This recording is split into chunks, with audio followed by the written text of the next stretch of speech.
and introduce myself. For the ones who don't know, it's your girl Euphoria, 9 A's, 1 underscore. You can follow me on all streaming platforms when it comes to music. I have published spoken word, affirmation playlist, um, herpes affirmations, also a whole entire song about herpes or not, right? Also my raps, my melodic songs, things of this sort, breath work especially. This actually is the cover of the album, but it's a little, as you can see, I released it a long time ago, but this is Road to Euphoria. This is my breathwork album. It's me posing on a rock. If you can barely see the silhouette, it's like the back of my head, it's my chest here, and then I'm kind of in a squat position with my hands up like this. So this is the back, my backside, and this is my hair here. Anyway, that's not the point. So today we're here with a message, and the message relates to us. Um, when you finally start doing your inner work and you realize how many people peel off of you, right? So a lot of us, we're spiritually here, or physically here, however you're here, whichever level of existence you're on, depending on how deep you are or how far along you are in your journey. But we're here and we start doing work. We start doing the inner work on ourselves. And when we start doing that inner work on ourselves, we start to realize or remember who and what and where we come from.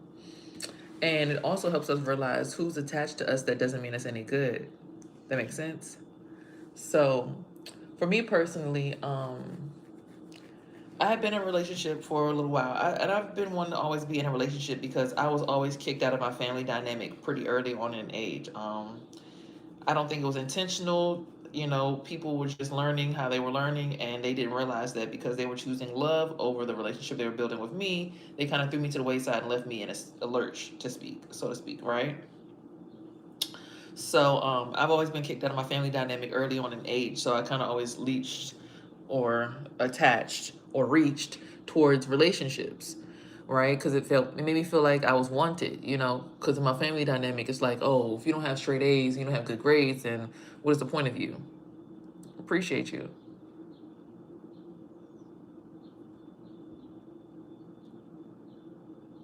I don't know what you're talking about, but okay.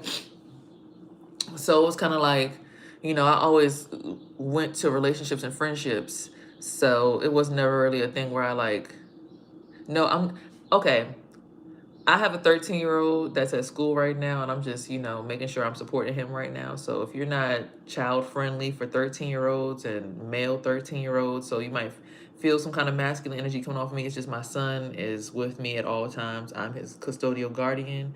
And yeah, so my son's with me. So if you can't respect children, then get the hell out of the live. Get out of here and stop being weird. I have a 13-year-old who I'm keeping safe in my space, okay? Because he's at school right now, but he's still with me, if that makes sense to y'all. If you're spiritually there, you get it. So, when I started doing that spiritual work, just like I'm talking about my 13-year-old now, I didn't want to leave him behind. I realized that that's what was going on with me. People would leave me behind a lot of the times. They would leave me to the wayside. They'd leave me and just go focus on their relationships because they, as adults, were like, oh, mama got to live too. Mama got to get love too. So they would kind of leave me to it. So I would catch myself attaching to relationships that weren't necessarily for my highest, greatest good.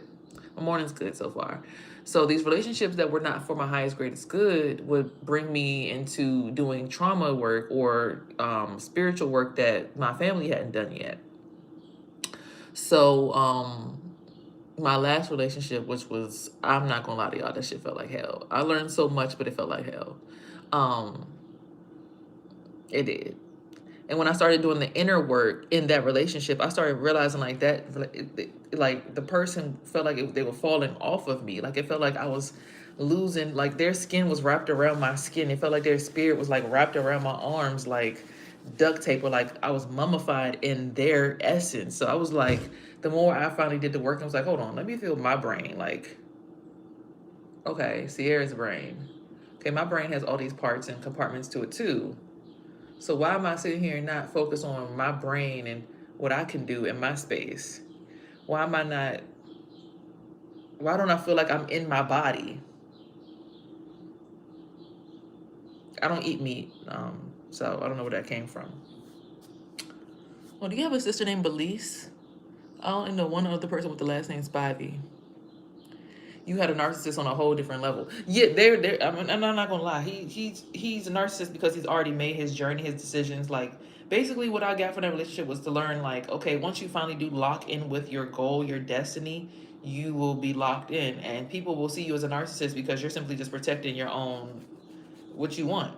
That person said they wanted to have two people pregnant at the same time. They said they wanted to have multiple women around them. They said they were flirt. That's how they get around. They keep their energy going by having multiple women around them at all times, circulating and percolating around them. It's just me as a woman. I'm thinking, oh, maybe I'm different. But not even that. Again, I was homeless at the time, so I kind of just fell into it. I'm not stealing content. I'm just speaking on what happened because this particular live is about me realizing I didn't want to be in that space anymore because it wasn't for my highest good. Because like I said earlier, I'm here to protect my 13-year-old. I'm here for him. And when I was talking about him, we had 32 people in the live. You understand what I'm saying? When I'm talking about my 13-year-old, it's 32 people lit, standing up. Whereas I'm starting to talk about the old relationship, it goes down to 6 people watching. So, obviously we're not on that type of time. I'm on my son's time, where I'm sitting here sharing time and space with my son right now.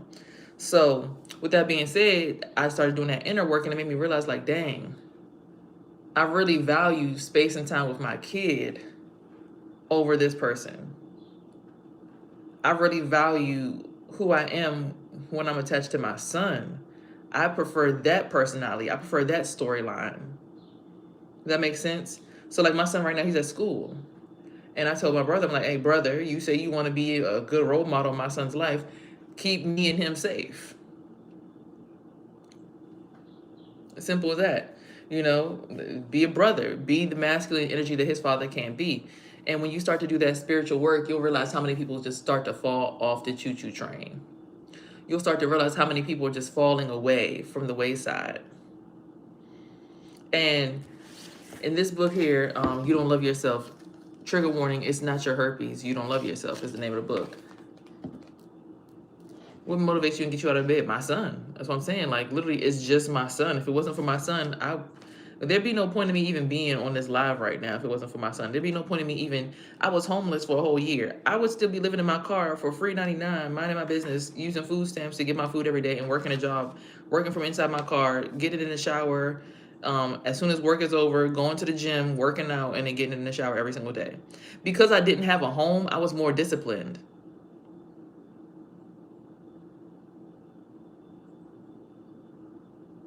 And again, I have a 13-year-old in here. My 13-year-old son is the one that's in the house right now. So if anyone's disrespecting my 13-year-old, I ask that you politely just move out of here and get out of here, because I'm not doing this content for the Houston boys. I'm not doing it for the ex. I'm doing this for my son. Again, that's what motivates me. That's what keeps me peaceful. So it's all about me and my 13-year-old kid. If you don't respect children, please leave my live. If you have no respect for your own kids, please leave my live.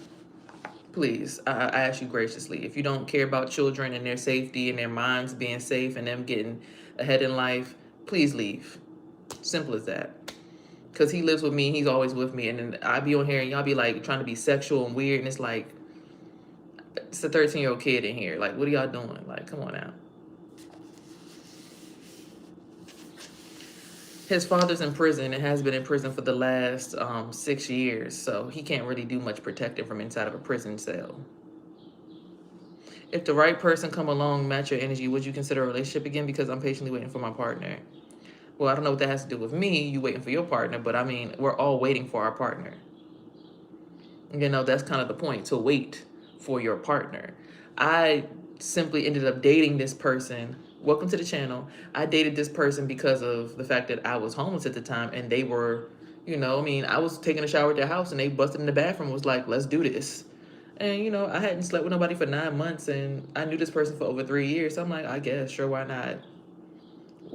How bad could this be? All right. And it turned into a whole entire year of me questioning, am I alive? Am I a spirit? What the fuck is going on? Why do I feel like I'm empty? Why does my hand start feeling like it's cramping up? Like, it was so much stuff going on. Right. It was too much stuff going on. So again, we're focused on the fact that, again, this is a how, what are you doing putting your life on, out on an iPhone? I'm not putting my life out. As a herpes positive advocate, because as you can see from this book, it says trigger warning: it's your herpes. You don't love yours. It's not your herpes. You don't love yourself. I've been advocating for mental health for years, especially as it pertains to the herpes virus, and I felt like when I was in the shadows about my herpes, when I was afraid of how people would see me about my herpes, it made me feel like, oh my God, I can just end up dating this regular dude and he could treat me like crap. And I guess I'll stay with my prison boyfriend because he's accepted me already. So why keep looking for somebody new? I say good morning to everybody. It says good morning. Relax. Again, I actually am an author. I have a book out on Amazon right now. You can go ahead and find it. It's called "Healing Yourself from Herpes: a mental and spiritual journey through spirit." Healing yourself from herpes, a journey of mental and spiritual renewal. It teaches you how to heal yourself from herpes through spirit. So instead of you trying to get all this acyclovir and all these different medicines, you actually learn how to meditate and do breath work. Like with my breath work album, this is the cover. Y'all find it on Apple Music. Do breath work, meditation, and simply aligning yourself with things that don't stress you out. You're able to embody a better energy, and that energy that you embody makes the herpes not activate, because herpes activates due to cortisol and stress levels rising in the body. Yes, I have simplex 1, but simplex 1 you can have in your mouth, on your lips, or down there, or in your eye, or on your cheek, or on your hands, because there's herpetic whitlow as well. And that's why I do what I do, to educate people, because it's 80% of the population out here that have herpes. So how you cope with difficult times? Like right now, breaking up with somebody who I've been with for over a year, knowing that they were pretty much the epitome of everything that I existed in, because they were a home to me. They spiritually, physically, mentally, and emotionally were a home to me through me being homeless. Me breaking up with that person, it's a difficult time, but it's also a very great time, because that person did not treat me good. That person did not treat me well at all. That person was putting their hands on me, choking me, smacking me, beating me, doing all kinds of crazy shit to me. And the world is like, oh, well, you girls should just be grateful that somebody want to pay attention to you, that got motion. Y'all be wanting to sleep with these dudes for their motion and for clout. It's like, no, y'all don't realize I met this person again when I was homeless, and they gave me a space to exist in because my own family did not. That does not mean that now I owe my life to this person. I should allow them to beat the shit out of me, punch me, smack me, choke me, and do anything to me just because of the fact that, A, they accepted me with my herpes, gave me a house while I was homeless, and I should be grateful that they give me a platform. And that's why I put my life out here on the line for you guys to observe, because it's like, if you guys don't understand what I've gone through, y'all won't understand why y'all even deserve better than what you've gone through in your life. Grand Rising, glad you're not in that situation anymore. I mean, literally, he just came and got his car last night, but he was taking my car, driving my car. He had girls in my car. He was ashing cigarettes and smoking my car. My car right now smells like a drunk person. It smells like liquor and weed in there. It's not sad. How are you in the apartment? I'm in my apartment. What do you mean? I went through HOC, and they ended up finally awarding me an apartment because I spoke in front of a government I think it was I spoke in front of a civil panel, basically like a town hall meeting. I went down to a town hall meeting. I spoke for all the homeless people to raise like $5 million for homeless people, and they weren't doing anything. So the lady contacted me directly and was like, "Has anything changed for you yet?" I said, "No, I've spoken in front of y'all. I invested all this time and all this energy into y'all's corporation. Where is my benefit from it? Like, where is my, my stuff? Where am I?" And she finally pushed forward and got me this apartment. So yeah, but long story short, yeah, it's just like when you start, how'd you get the herpes? The first set, the herpes that I got, because I had the guy diagnosed in my mouth at 17, and it's inside my mouth. I really don't know. I could assume that it was during this time where I was out with my son's father, and we had got into some truth or dare madness, Or it could have been my best friend who was rolling my J's who had it the whole entire time and never told me, you know. Or it could have been my mom accidentally gave it to me when I was a kid because I thought it was canker sores the whole time it was herpes. I really don't know. When did my son's dad leave? I wasn't a fast teenager. Like I said, I got it at 17 when I was in college. Like I was 17, but on my way out of high school. So, and I had a boyfriend at the time. So, when did your son's dad leave? He didn't actually leave. He just ended up sleeping with somebody else when he came home from jail and getting her pregnant. And never told me about it, but was acting like he didn't have somebody pregnant the whole entire time. So when I finally found out, that's when he had to leave, like fully, like go. Now, have you mind, he was moving in with the girl and doing all kinds of stuff behind my back, but, and that's why, again, I have no hate in my heart for nobody who chooses to leave somebody. I just wish that people would be more honest, like, hey, you know, me and you not really working out no more, so I'm about to try to do other things. And that gives you the opportunity to go date and find other things. But what I've noticed a lot of narcissistic men try to do is they'll try to simply do something in the space of, I'm not going to tell you that I'm dating somebody else, so you're still investing all your energy into me. So when I go into this new relationship, I look good and healthy and strong, but really I'm investing your energy into this new relationship. And then when I finally do get the chance to break away, or I never tell you, I never break away, I take your energy with me and make you look like a crazy, deranged, desperate person. And unfortunately, the last person I dated was someone who was very big, I guess, in the limelight to some degree, like locally, celebrity, whatever. It's just, it really stresses me the fact that people, these men, get the chance to do shit like this to women, and they get the chance to act like what they're doing isn't wrong.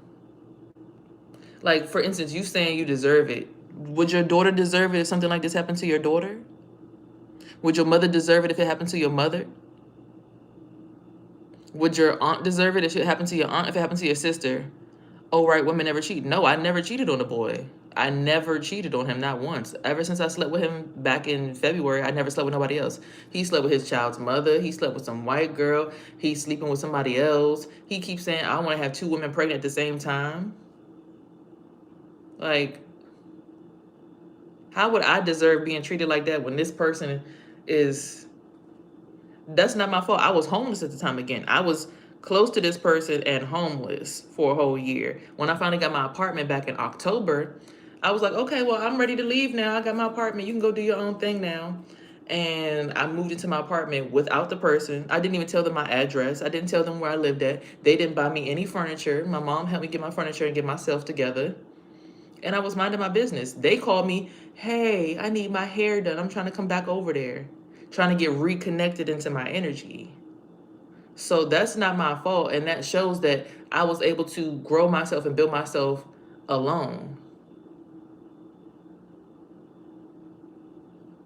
My son, my 13-year-old right now is at school. I just dropped him off at school.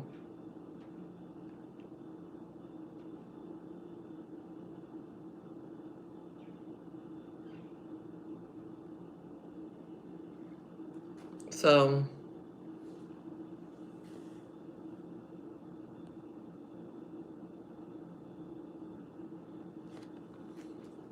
I'm 32 years old. And even when I was homeless, I still had a job. I was still working every single day. I still was making sure I came home to my car. I had a schedule. I was eating the same foods. I was eating watermelon and fruit every day. Having Chipotle, I think, for lunch, and maybe some tofu, Fuji, stuff like that at night. I was very disciplined. I was going to the gym every single day after work. I really had a whole entire schedule. So even though I was homeless at the time because my mom had kicked me out, due to us getting into a dispute about something that was so silly. And before that, I had my own apartment for 5 years and I was paying my rent by myself with my own business. But my family just wanted me to step out of that because they felt like it was too much for them to bear, to see me want to cut them off and then do my own thing. So it was like a lesson of, do you really want to cut your family off? And I still feel like to a degree, yes, because it's like, why would y'all put me through all that just to try to make me want to share a timeline with y'all? Like, if I really had a timeline where I was supposed to go do my own thing, why didn't y'all just let me go? But that's the universe, and that's a whole spiritual lesson that we're going to talk about in another live.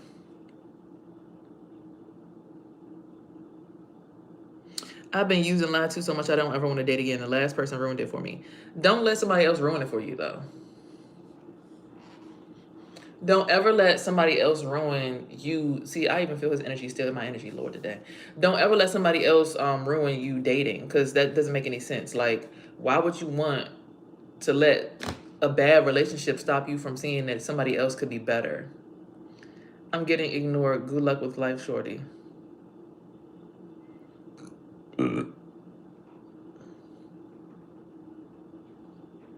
It's all a simulation, because at the end of the day, right? People could say, oh, you're ignoring this person, they put you in a spotlight. But if this person is truthfully doing these things like choke, choke, smack, smack, punch, punch, punching me in my butt, like I don't play like that. So that's not, I shouldn't have to stay in that. And that's what I'm stressing to people. People think, oh, because, oh, we crossed over together, or we sharing this life together, or we spiritually married each other, that we got to hold each other down forever. I'm not holding nobody down that's going to abuse me. What the fuck? Are y'all telling me that if your daughter is getting abused just because she went and did some spiritual work and ended up with a dude, that she's supposed to stay with the dude? For every single man that's in this live right now, you telling me that if your daughter married a guy just because they married and they held each other down through some tough shit, that she's supposed to stay with him while he beating her ass? That's what y'all telling me right now? He's supposed to be able to steal her car, or rather take it and have it for hours on end, never refill the gas tank. Y'all telling me that's what y'all want for y'all's daughters?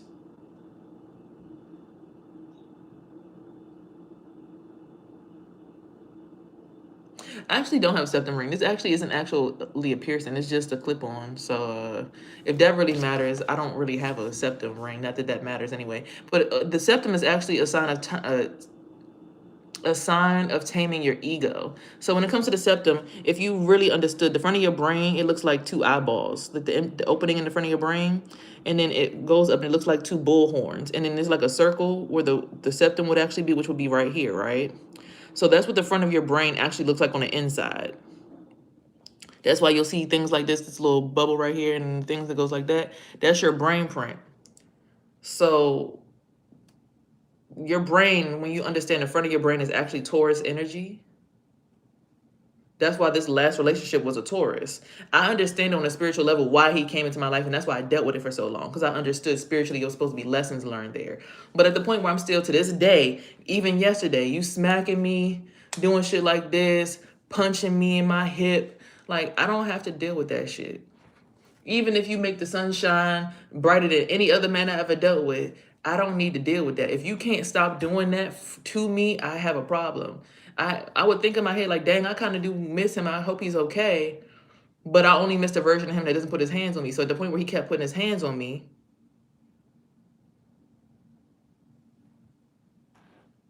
no, we're not traumatized forever. See, that's where you be messed up at. Y'all people be messed up because it's like you really think somebody's gonna traumatize somebody forever. That's weird. Like, that's weird energy. Because why would you want to why would you want to say we're gonna put an imprint on you for forever? But to say we're gonna traumatize you for forever is wild. Like, really wild. That's really wild. Where are you? I'm in the DMV DC area.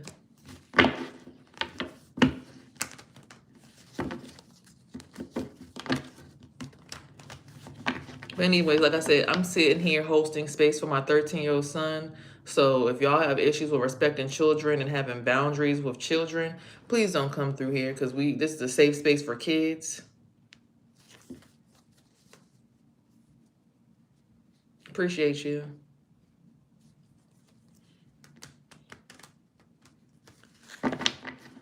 Yeah, I just don't understand how men think that it's okay. Like, it's not a children. It's just I have a kid who he keeping my energy to keep him safe because I'm his main guardian. So I just ask that y'all be respectful and act like it's a kid right here, like y'all would treat a kid, you know, because our energies mirror each other. So keep him safe in the energy. But anywho, I'm doing a general reading. I'm not reading for anyone. If you want a particular reading for yourself, then you have to book me for a reading. My email is going to be in the description. My email will be in the description.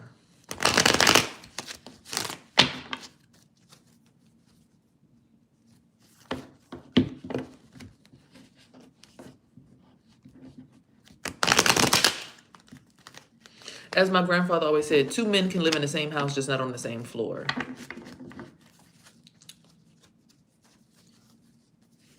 We should all be like children. Exactly. That's the whole entire point. People who don't realize, it's like, you should, if you understood the purity of how we treat children, or supposed to treat children, you understand the purity of how you're supposed to treat your neighbor, your friends, your family. Treat them like children. So if you don't over-sexualize children, why are you over-sexualizing your neighbor? Why are you over-sexualizing somebody you see walking down the street? You know, don't get me wrong. It's natural sometimes to feel certain shit buzz off and go off, but you know, we have a brain. So focus your energy on your brain cells, and maybe you'd have less lustful desires.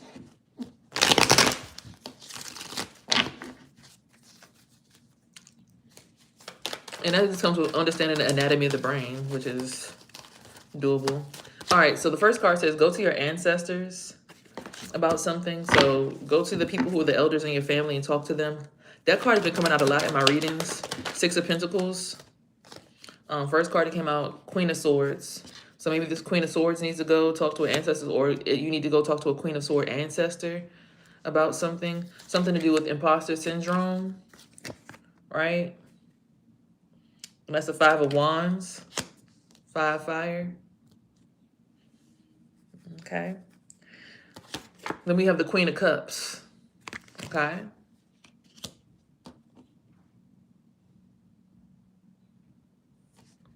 All right. The Queen of Swords is a Aquarius, Libra, or Gemini woman. And then the Queen of Cups is a Queen of Cups is a water sign, Scorpio, Cancer, Pisces. Sorry about that, guys.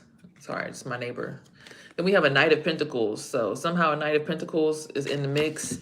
That speaks to abundance and sharing abundance. So there's something to do with that.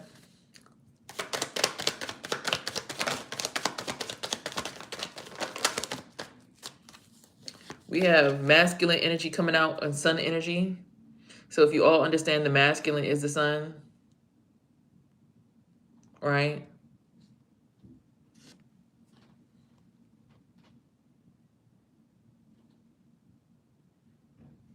Sorry, guys. The masculine is the sun, and that speaks to joy, celebration, and a transformation. So there's that. A spiritual transformation is coming. Somebody moving from snake energy into angel energy, hawk energy, getting your wings.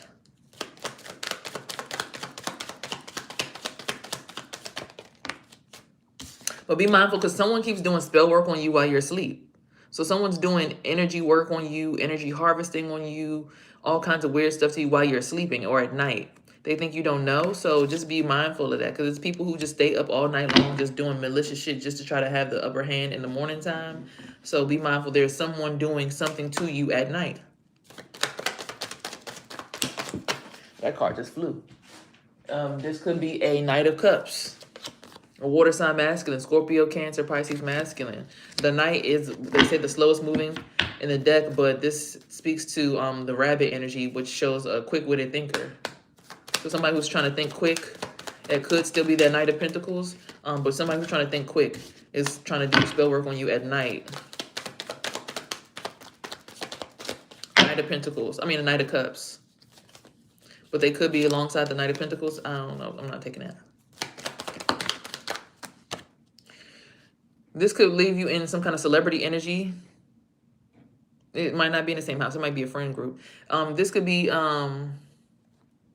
this will leave you into some kind of mastery of a skill, or you'll get celebrity notice for being somebody or something because of some skill that you have or that you're harboring into.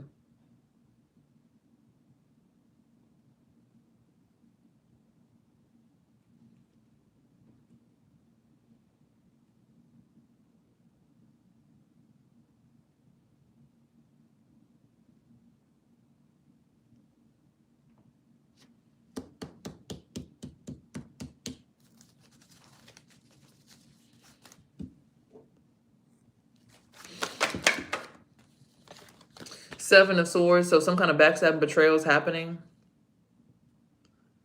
Somebody betrayed you for some kind of status.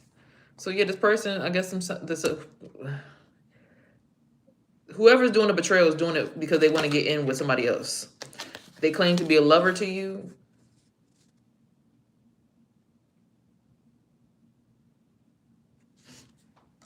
They claim to be a lover with you. They wanted to have a happily ever ending or sunshine energy with you, but that's not the case. 1, 2, 3, 4, 5, 6, 7, 8, 9, 10, 11, 12.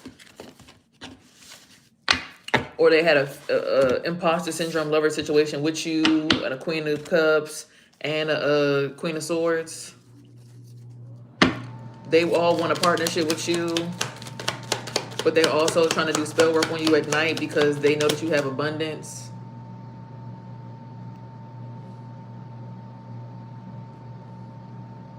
From higher realms. So they want to try to cultivate something with you because they understand the benefit of it, because they want a favorable outcome with the world.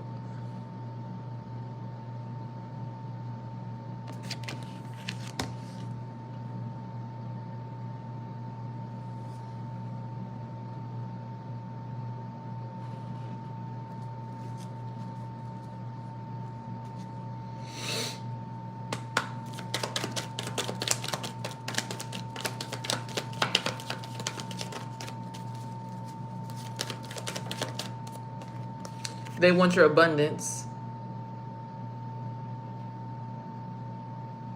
Can y'all stop arguing in the comments?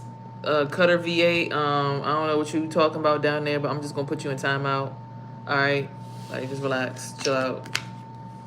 You don't want no attention, just stop giving into it. Simple.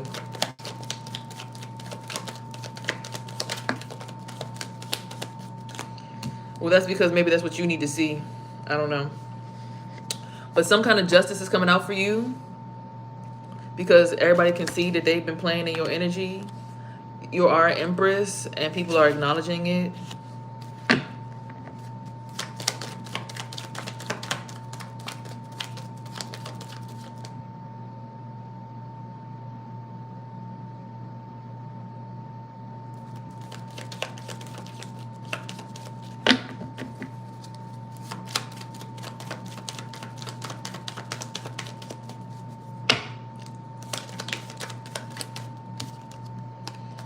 Knight of Wands is also in the energy somewhere. I am plant-based for the most part, yes. I did eat eggs the other day though, or yesterday.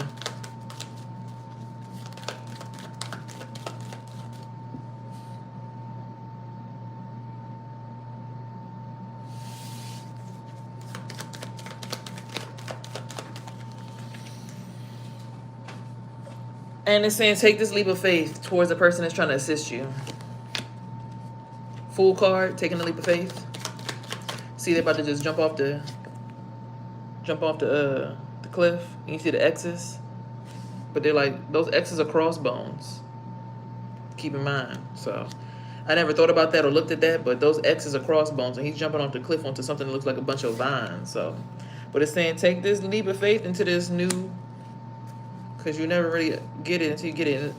For the King of Wands, I want y'all to also look at this picture. Something else I never looked at. Look at those palm trees and look at how tall the king is compared to the palm trees.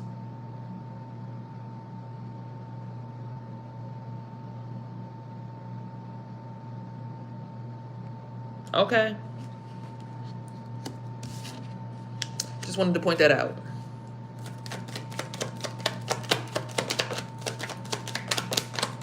And you saw it jumped out the deck, right? And that's the truth. Ace of Swords. I believe this is Ologun energy. Yeah, I post all my lives. That's the truth. Ace of Swords. Let me get more. Something's telling me to read deeper into the Ace of Swords card. So let me go ahead and figure out in more depth what the Ace of Swords also talks about.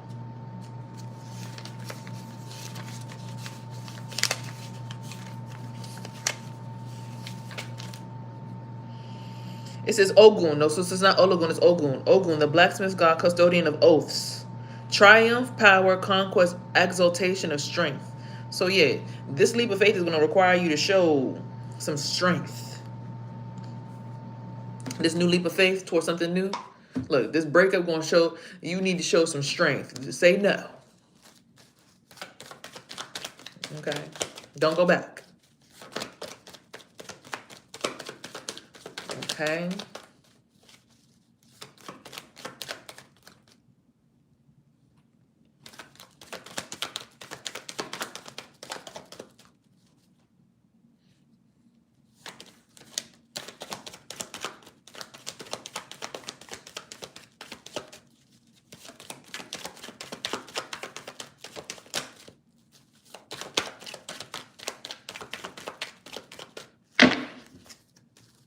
Emperor at the bottom of the deck.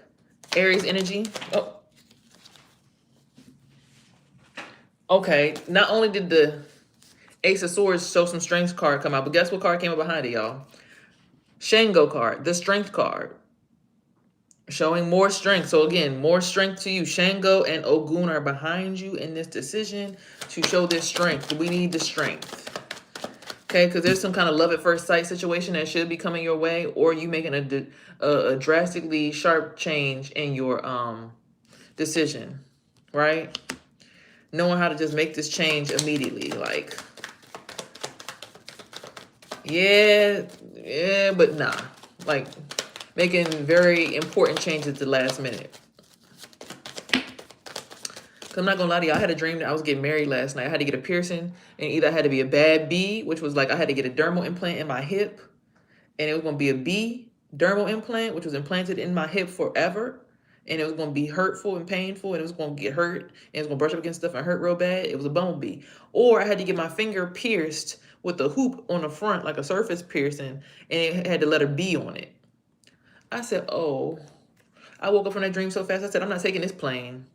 But then I went back to sleep and still ended up in a marriage gown. So the dream not only was that, but it picked up where it left off, and it said, you're getting married. And I'm like, oh no, I shitted on my dress.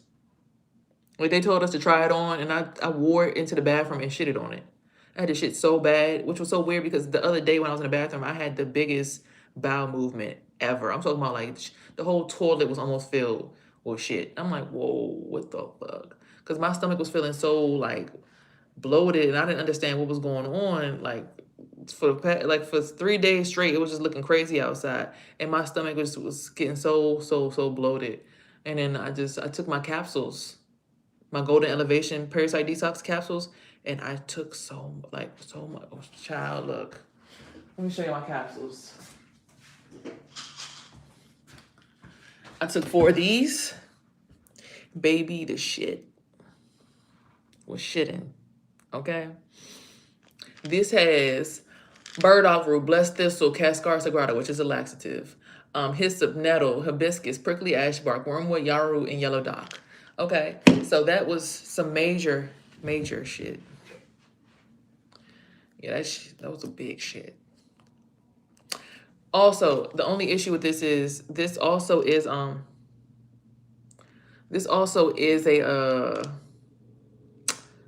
I was trying to get pregnant all year. Well, I wasn't trying to. The person who I was with was trying to get me pregnant all year, and I guess God had me make this product to save my ass. If I'm reading what happened appropriately.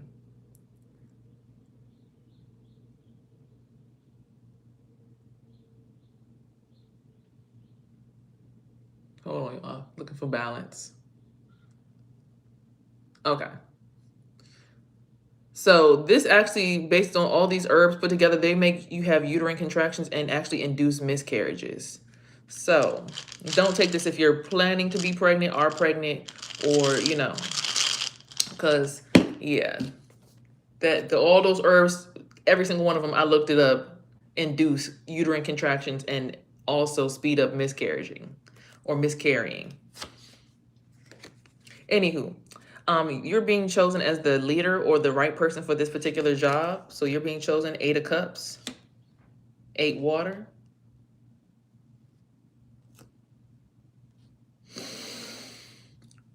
Ooh, yes. Thank you, Lord. And then 4 of Swords, get into solitude. Oh, they need you to get into meditation and get alone to do this, to elevate. So 4 of Swords. Whew, I felt that. Okay. 1, 2, 3, 4, 5, 6, 7, 8, 9, 10, 11. One more card from this. That was quick. Moon. Moon energy speaks to feminine energy, and there's some secrets that were hidden. So when you get into this solitude and this meditation, you're going to sense some secrets. And I think that's what happened with me last night. I just sensed so much in my energy. I started like pulling different things off. I'm like, hold on. So who living upstairs in my house? Because I feel like somebody living on top of my head. And it ain't me. It ain't my spirit. Like, I looked at my spirit. I'm like, hold on. Who's up here? Like, should nobody be in my crown chakra or my Merkaba but me? So who up here trying to have access to my soul that don't belong up here? Because I don't have no husband right now. So I'm like, nah, what's going on up here? Like that's my shit. I gotta protect my house. That's my spiritual home. That's where I go to at night to go on my journeys. So who else is up here? And I found out some shit that I didn't want to know. But now I know what I know, and it's like, okay, bet. I'm not gonna play get back. I'm just gonna make sure my energy is clean and clear. Because that's crazy.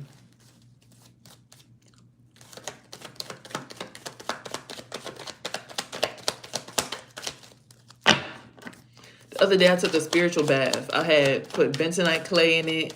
I put some Himalayan sea salt in there.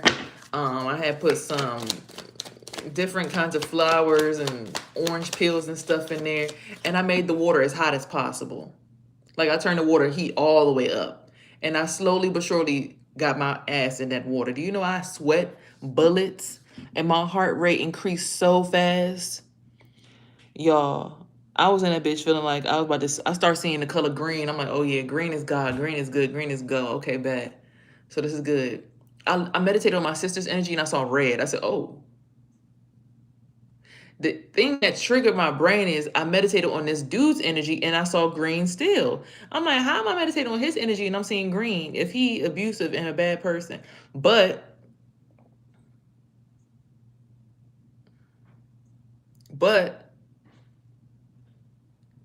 in the middle of that meditation, he called me. I'm about to come pull up right now. I'm like, what the heck? I'm about to come pull up right now, like right now. I don't really want to disclose what he said because I feel like that's personal. Because he said, whatever me and you do is between the two of us. So I'm not going to disclose what he said. But there was a change of the typical protocol. I'm just like, okay. Oh, look, as my mom always said, call they bluff. I said, okay, sure, pull up then. Let me see. We're going to see what happened. I'm a Sagittarius too. So he pulls up. And eventually he does do exactly what he said he was going to do. Not until I got what I needed to get out of the situation. But I was like, what's getting into him? I feel like when I purified my energy, because I sat in that bathtub and I started to feel like I was going to throw up. I started feeling pain in my chest that was leaving out of my house. It was just so much stuff that was just coming up out of me. Exes before him was coming up out of there. Like I meditated on the energy. It's like I was sitting in somebody's car that was trying to push me forward. And I was like, I told the person to get from behind me, and the person got from behind me, and they kind of just sped forward, and I fell backward. But I felt safe falling backward into darkness at that time. And then I felt like I could use my energy to like wrap around me and bring me back up to the light. When I brought me back up to the light, it was like bringing a baby back up to the light. And he was like, I'm gonna put some gas in your car. So to boys, it felt like maybe, oh, that's me putting some sexual energy in you because you seem like you need it in order to get you where you gotta go. I'm from the DMV area.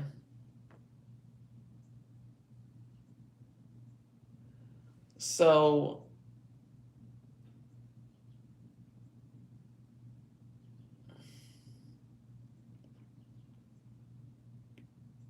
that day things were supposed to be different, and it seemed like they were, because I mean I started a new job. No, the thing is when he finally got here, that's what threw me off, because I started crying real bad because my chest was hurting and all this stuff, and I didn't know what was going on. So when he got here, I tried to take a shower, but when I was taking a shower, I started seeing green. I started feeling like I was passing out. I'm like, oh my God, oh God, oh God, oh God, oh God. Like I felt really like out of breath and really like dizzy.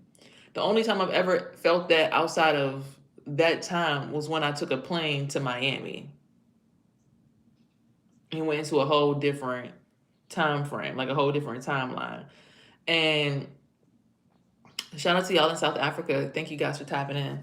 I just feel like a lot of the times, because I've seen, like, I used to fall asleep around my son, and I'll wake up and I see that green and purple energy. And, you know, the green and purple is like the Arborealis, whatever, you know, the Northern Lights. And then remember, we never used to be able to see the Northern Lights in America, but ever since that happened, anytime I would get high energy with my son, they'd be on the news like, hey, we're about to see the Northern Lights in North America. Look outside your window. So shout out to the star energy. Yeah. It's like, I know who the fuck I am and what I bring. And I think that that person is like that too. So I feel like maybe in a different life and in a different time zone where we don't really have all these 3D attachments, maybe we are perfect for each other, right? Maybe we are a mirrored soul. But because of us being a mirrored soul, you think you look good, nigga. I know I look good too. If you want to keep on playing and being with everybody else in the world, I could be with somebody else too. I'm just not going to do it. That person would actually do it though. That's the difference. I'm not going to sit and lay down with nobody else. I'm not doing that. That person will sit, get in the car, and then pedally like go to somebody else's house and like sleep with them. And I'm just like, ew. Like, that's gross. I'll let you know, I can have anybody I want in the world, herpes or not. That's why I made a whole song about it. But I'm not going to actually do it because I'm not pressed. No, because you stuck on me. No. Balancing my light and my shadow. I learned that my body believes or deserves better than to just be with anybody. If I trusted you with my body, you're the only person I'm going to trust with my body until I find somebody else to trust with my body. I'm not going to have my body every single where. Everybody ain't going to be jumping my bones. Why do you believe in nonsense tarot cards? Why are you watching me? Why are you watching me? Yeah, devil energy. I'm tired of that devil energy, like having my body open to millions of people. High Priestess at the bottom of the deck, the dreamer. As I told y'all about my dream last night, they were trying to force me into a marriage. It was like a forced marriage, an arranged marriage that people was just trying to, oh, we don't like him, but really at the same time, well, he the only one that seems like he can control her because he's smart enough to do it. So yeah, let's support him in trying to control her. Rainbow blessings are finally coming your way though after all of this. Going through this portal, you know, is a thing, but be careful because again, it's a prankster spirit, a jokester, right? It's like, I'll be a good husband, but then as soon as you let that person in and form a partnership with them, it's going to cause a spiritual evolution, but it's not going to be the one you want. So I'm like, look, we married now. It's basically what the dream was trying to say. Like, we married now, so I don't know where you think you about to go. People get divorced all the time, baby.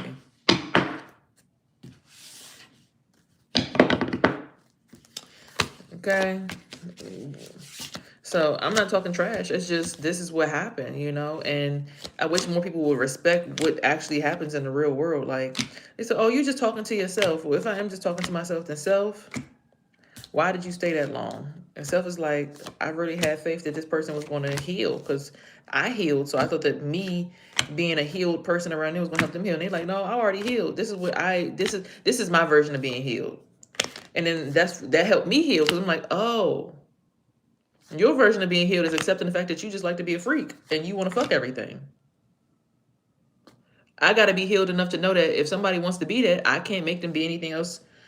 Even if I show them how dangerous it is and how sexual, you know, diseases is out there and how I have herpes and it's not cool to be having sex with me and somebody else when we both have herpes. But he could be like, she got herpes too. Shit, I don't give a fuck. Like, everybody got herpes in a relationship. I don't know, right? Like, you don't know. I don't know. But it's like, you just learn that just because that's what you needed to be healed, that's not what somebody else needs. So that helped me heal. Even though it felt like trauma, it let me know that no matter what, that's somebody else's version of being healed. And I got to be okay with that because everybody's version of being healed is not the same. So it helped me heal, even though it felt like trauma. So you're going to get through this portal finally because of this love at first sight or making this right decision about this King of Wands, fire sign energy. Someone's doing spiritual work on you at night, but it is going to cause you to have a transformation. Maybe some kind of imposter syndrome to a degree, but it is going to help you have transformation. Take it what you can. Take with it what you can. Okay. So 10 of Cups. This speaks to you The rainbow serpent is feminine energy. So having enough feminine energy to go around, get the fuck out of my live. You're not only blocking my follower count. As soon as I even focused on your energy, the amount of people viewing went down. Get the fuck out of here. You're a piece of shit. You're an energy vampire. Get the fuck out. Came in here to siphon. So 10 of Cups says that you'll have enough divine feminine energy for your ship to come in and be able to pour out on other people with this. And you're the right person for the job. This Knight of Cups and this Queen of Cups might have something to do with it. We already know about that timeline. That's your soul, though. This trickster spirit wants to be abundant with you and reach celebrity status with you, Knight of Pentacles, but your ancestors want you to go to them about it first. So, yeah, they're like, before you go over there with him, let's talk to us real quick. We need to figure out what's going on, because you ain't been giving us the update on everything lately. We need to update so we could go ahead and make the wise decision as a collective. It's going to help you balance your light and dark energy. You're going to go into solitude and meditate on it.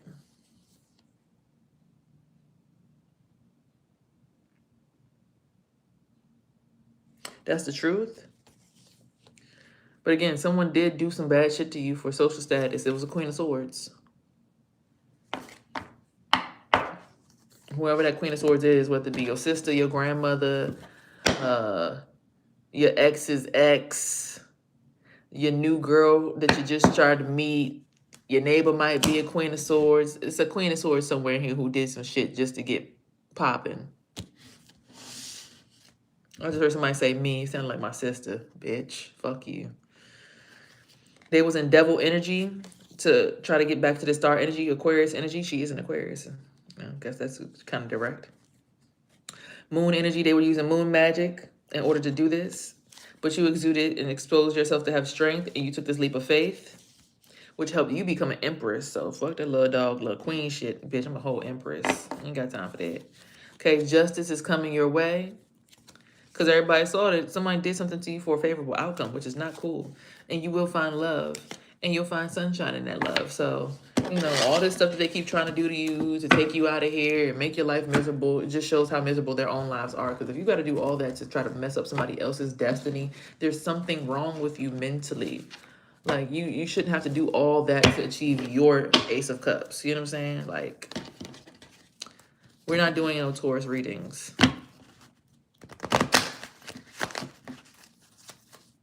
This is a general reading for the whole collective. Get in where you fit in. The Knight of Pentacles is a earth sign, so you might be that Knight of Pentacles.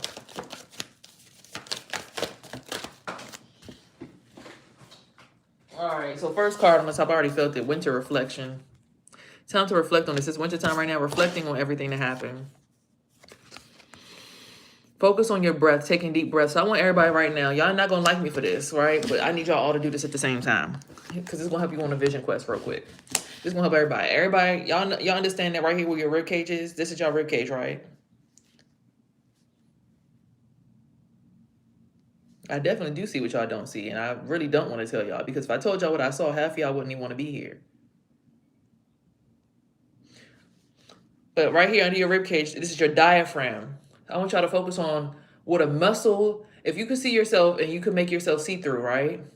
What a muscle that goes underneath your whole rib cage would do, because it's holding your lungs up. And I believe it's also, your liver is below it. So it's holding your lungs and your heart in place, right? So imagine that muscle. It goes all the way to the spine and the back. And it separates those two parts of the body, right? When you breathe in, try to tighten that muscle. So let's try that. Breathe in and tighten that muscle. Breathe in.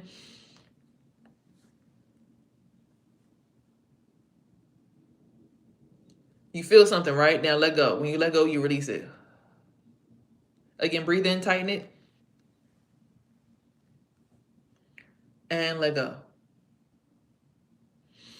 Now, that muscle is supposed to tighten along with your pelvic floor. Your pelvic floor is the muscles around, for men, that gooch area, the butt cheeks, the butthole, all of that whole entire area. right? So imagine those muscles, looking down at those muscles. Now we're going to breathe in and tighten those muscles. Breathe in and tighten those muscles. Hold it, breathe out.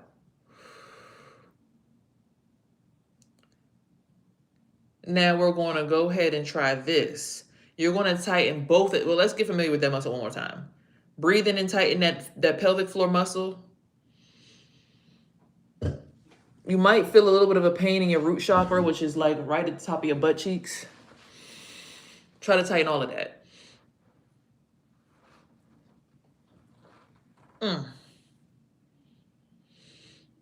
And release it. Now we're going to do both of those at the same time. Tighten that floor muscle and that diaphragm at the same time. 3, 2, breathe in and tighten both. Hold it. 5, 4, 3, 2, 1. Again, tighten both at the same time. Breathe in.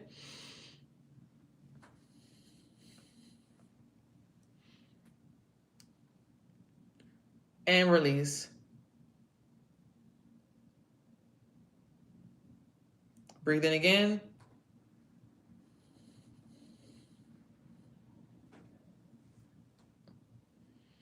And release. I hear the cars outside revving. That helps you disconnect from energies that do not serve your highest good. It's not a hex. It's helping you remove other energies from your outside world that have been siphoning off of you all this time and you just didn't know it because you're so comfortable in your environment.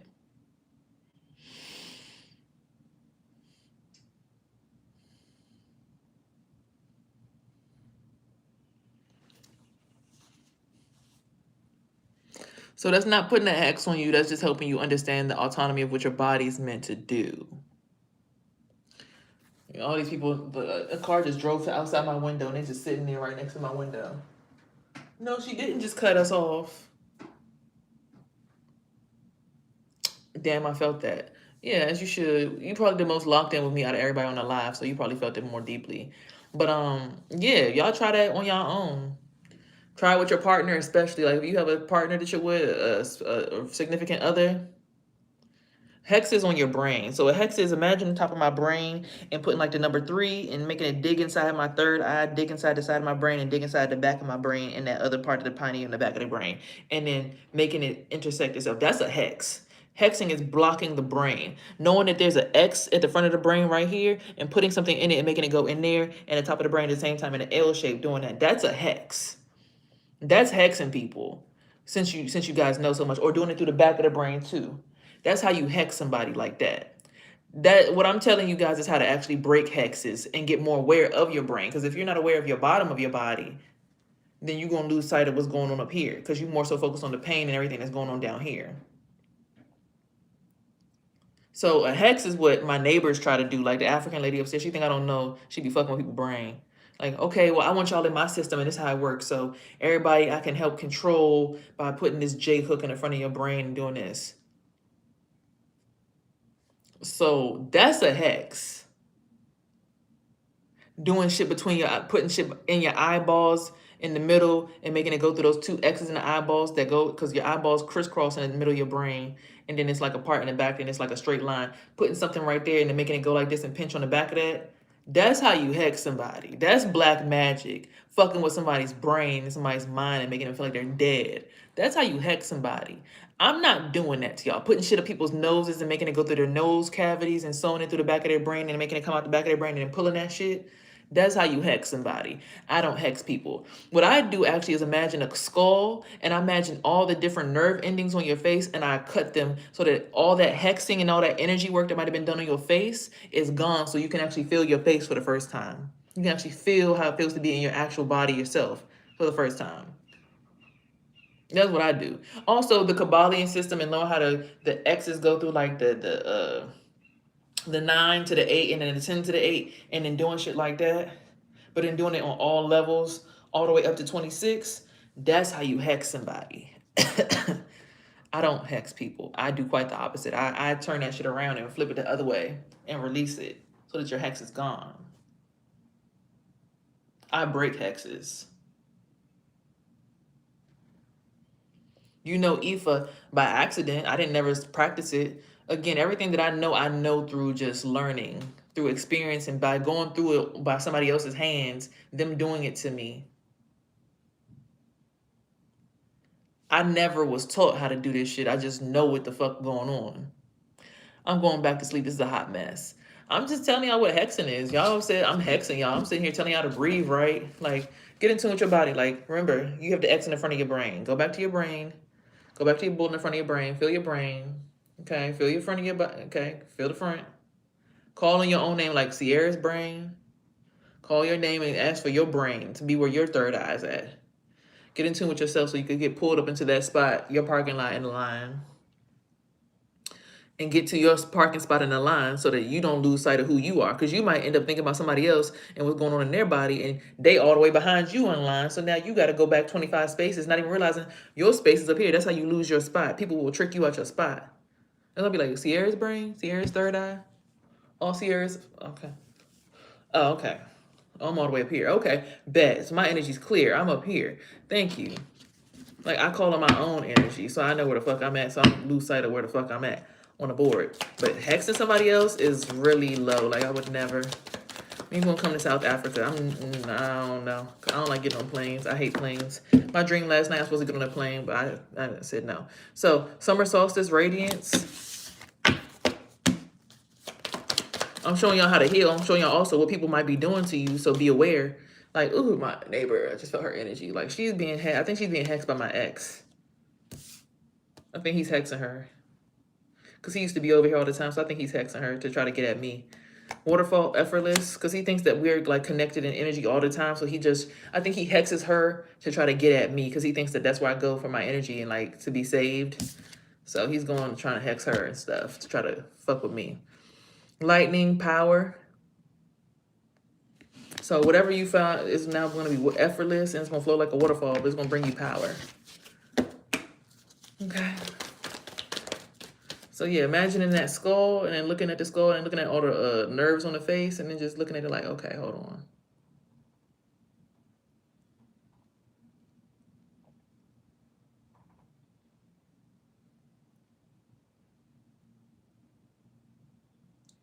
You might even see somebody trying to put something through your third eye to do some intuition blocking. I just saw something trying to curve inside the third eye, like, hold on. It's like a hook going into the third eye. Hold on, y'all. It was my neighbor. She's trying to hex my third eye.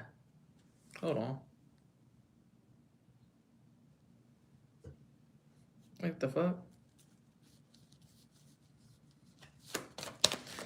People be really just evil, like thinking that you're doing it. It's like, I'm not doing that to you. Like, I'm literally doing nothing to you.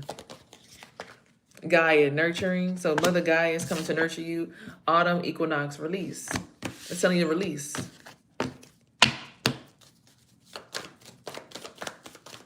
Did you release that pressure this morning? I don't know what you mean by that. If it's what I think, then no. Volcano, volatility, yeah. So it is asking for a release. You see the two faces?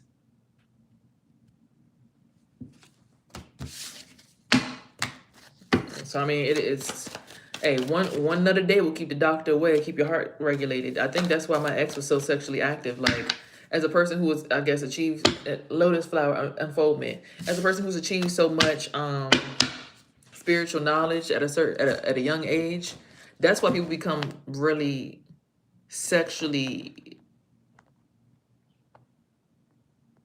I don't want to say tainted, but sexually geared, because you can use sex as a spiritual tool, because sex is spiritual. So you can use sex as a spiritual tool, but you got to be wise about it. Like, you got to let the people, because if you just sexing all these different women, you, as a man, he probably is conscious of this. He's pretty much taking all these divine feminine energies and mixing them in a pot and making his own personality. So what I've noticed his sex was this, right? One person's vagina is his heart. Another person's vagina is his solar plexus. Another person's vagina is his sacral chakra. Another person's vagina is his throat chakra. Another person's vagina is his third eye. Another person's vagina is all the other. Like every chakra is coded with a vagina, right? So when he's getting attacked in these places, it's actually sexually stimulating to the women who he's attached to. So the attack is actually helping him. It can't hurt him because it's making a woman that he's attached to arouse, which is bringing more energy to him. So it's like you can't beat a person who's learned how to use sex as a method of spiritual immortality.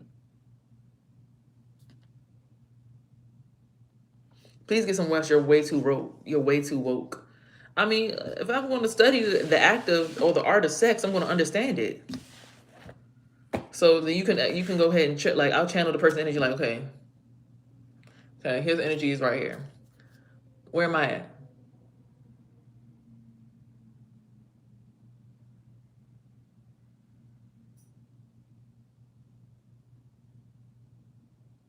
So to him, it looks like I'm getting my back broke out.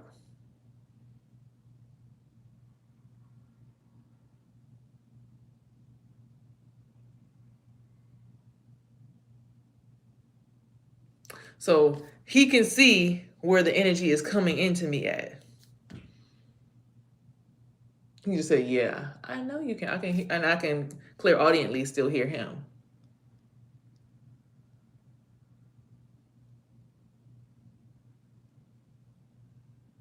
So it's like, even when I don't want to be in the house, I'm like, I don't want to live in a house with y'all no more. I don't want to be here because I don't like it. Right? I don't want to be here. It's like it's still somehow asking me to be present in that energy, in that household. I'm just like, I don't want to live with y'all though. Get off me. I want to live somewhere else. You belong to me. No, I do not belong to you. But these men with voodoo and all this other shit. Look, karmic masculine just came out. The karmic masculine is concerned because you know.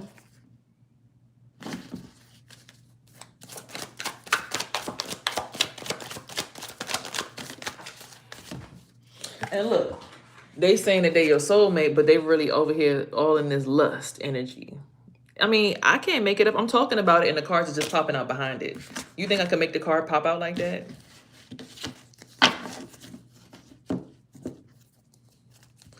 I just said what I said and it just said soulmate lust.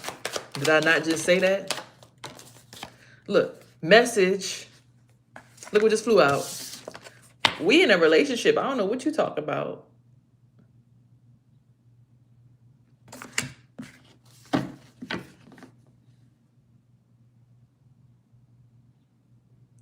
Damn, Mike.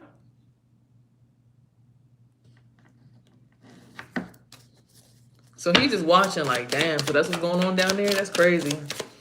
And your gift that you have as being a monitoring spirit, but not in the way that other people monitor, is something that people hate because it's like they can't lie to you. Because it's like you could look and be like, so what the hell you doing in here?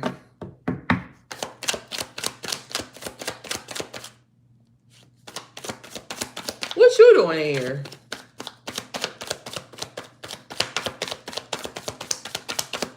So he thinking, oh no, she's trying to sleep with somebody else. And I'm like, no, I didn't even know he was in here. Like, I really had no idea. Like, I thought I was just chilling, minding my business. But in spirituality, you must always be linked into a masculine energy because the plug must always be in the socket in order for electricity to flow. So if not him, then someone else. So, I mean, I'm not sitting here lying to y'all. Yeah, Ice Queen.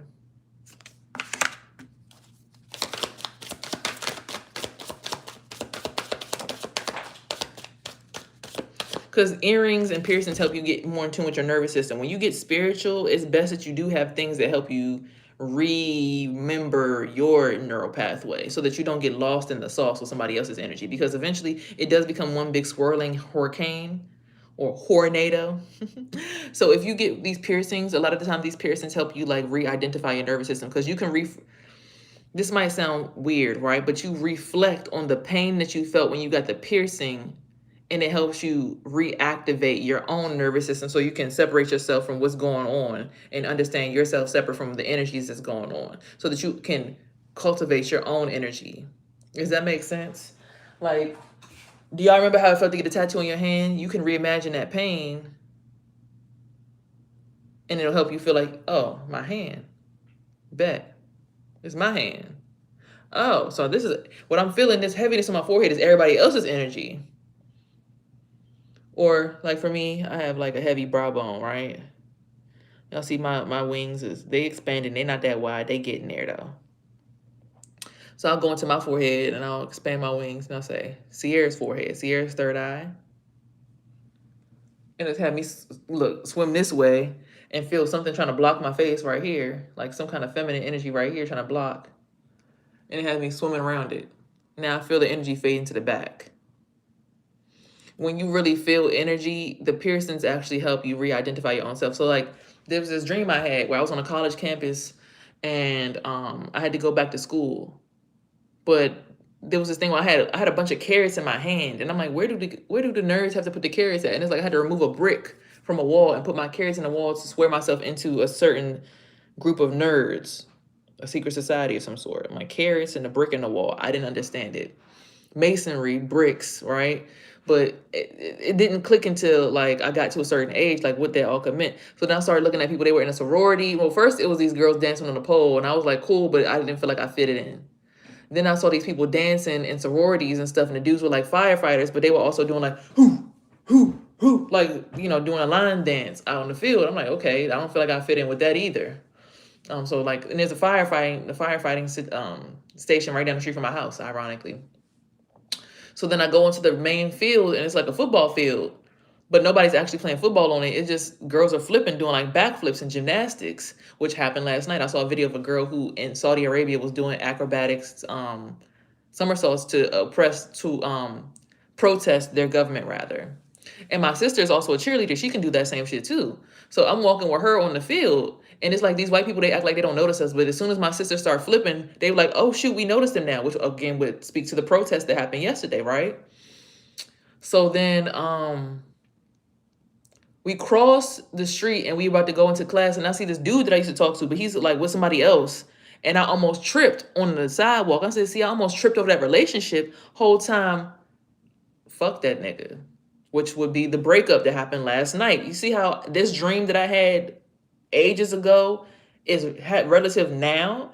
Even the girl I ended up going to class from, I ended up being one of my friends from middle school. It's so funny. Ironically, I was talking to her brother last night about getting his hair done. She had hit me up recently. She writes books. I've supposed to be writing my book, and the name of the book is Road to Euphoria, which is why my album Road to Euphoria speaks about my life journey, but I'm also writing a book to mirror it.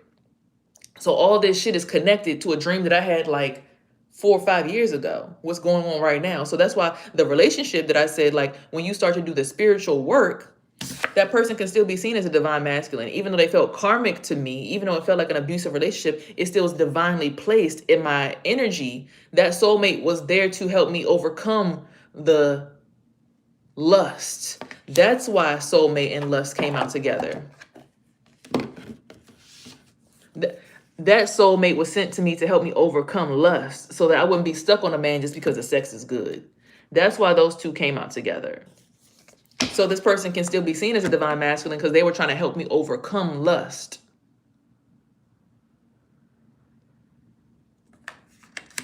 Right? So when they help me overcome lust in this ritualistic divine masculine does a ritual of sex magic, right?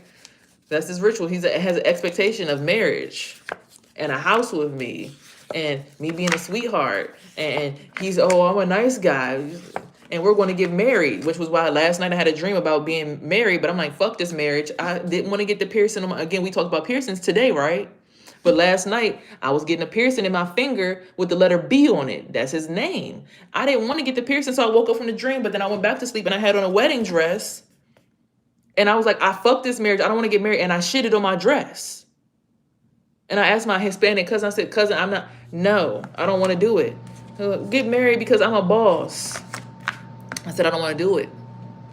I missed out on the flight, and I ended up with the wedding dress to mate with the person who drinks the juice. I think you can't make up your mind. No, it's not. I can't make up my mind. One person is present in here, and I've had access to them and their lustful energy. but they over at Sharkeisha house with my car till 3 o'clock in the morning. That's not me not being able to make up my mind. Also, they're beating my ass. What the fuck do I want to deal with? Why would I want to deal with a person who's punching me and smacking me and beating my ass and taking my car? That don't make sense. That's not making up my mind. That's like, okay, that don't make sense. That soulmate came to help me overcome the lust because the sex was good to a degree. When they really wanted to make it great, but then it would include other people. Because on the healing journey, a lot of women get trapped in these situations. So I talk about these things to help other women get out of these situations.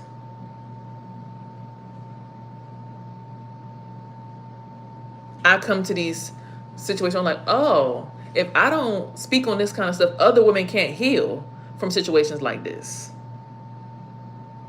Because other women don't have people to talk to. No one's being honest about the fact that they went through this on a spiritual, mental, and emotional level. Most people go through this shit and they be like, I'm just crazy. I don't know. And then the doctor gives them medicine and pills, and they taking medicine and pills and popping pills, and then they sitting in there with their kid on Prozac and they still depressed.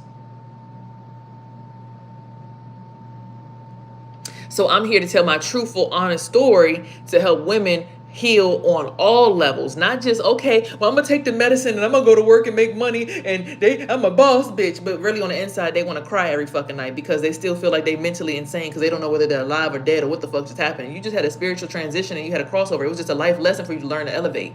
So I tell my story to help women come the fuck up out of that mental space, that emotional space, that spiritual space, so they can realize, oh, that was supposed to happen so I can get better.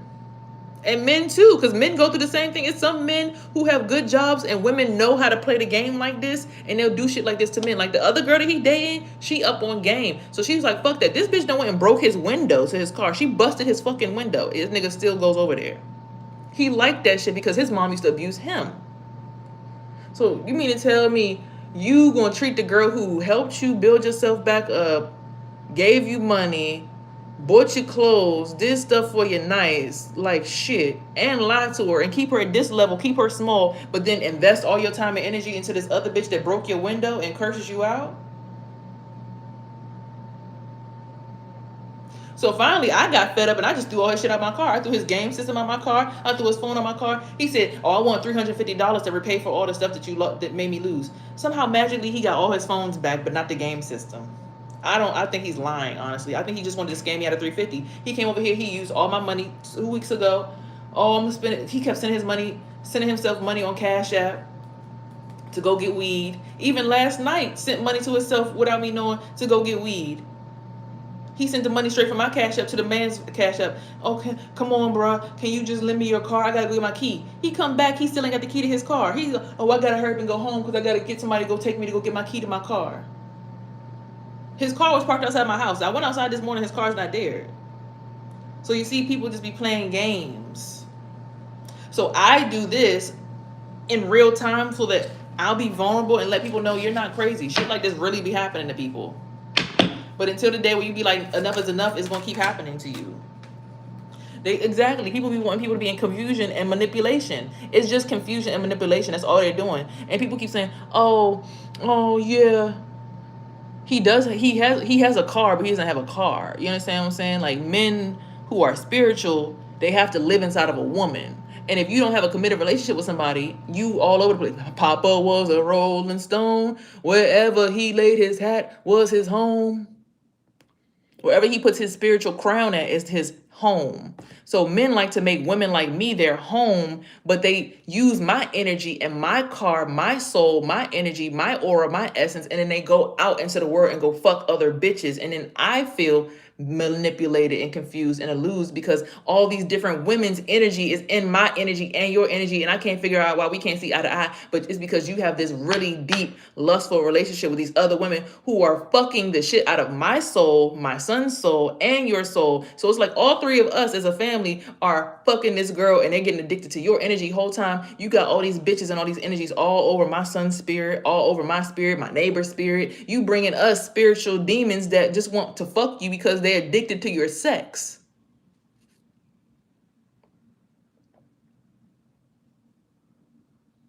So when we see that, oh, they wanted you confused and illused, confusion and illusion and manipulated, you see the eyes on both of those things?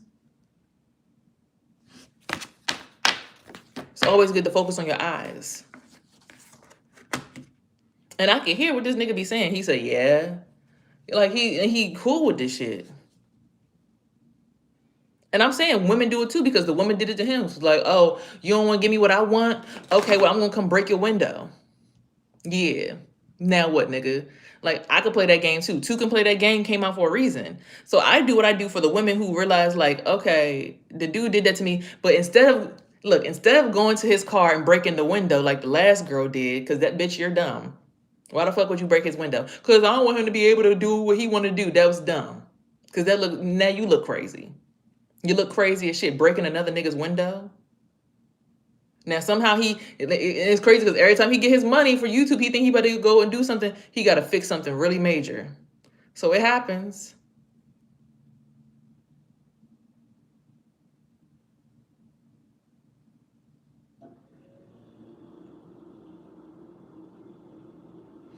And now I look at her and I'm like, damn, you just became a vagina. Like, I mean, her energy just looked like a vagina just getting fucked. It's like, what the fuck?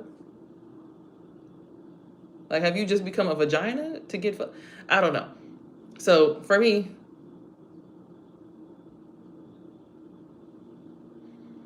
I'm like, you lose your soul to people like this. They do love spells on you, then get you addicted to their sexual energy. So I do what I do to ensure that women, instead of being crazy and busting windows, you learn to go get a check. But don't just simply go to a therapist and let them give you some damn Prozac or something, and then you sitting here popping pills to be sane. Like, no, do the work. Understand that you went through that to learn what you don't like. It wasn't meant to kill you. You're not dead. You're just getting higher in your spiritual existence. And you went through that to help you learn what the hell else to go do in life. Because it's not that. And when you stop accepting that energy, you start telling yourself, I deserve a husband. I deserve a man who's going to treat me right. I deserve a man who's going to give me gifts. I deserve a man who's going to brag about me. I deserve a man who has a strong backbone. I deserve a man who loves me for me.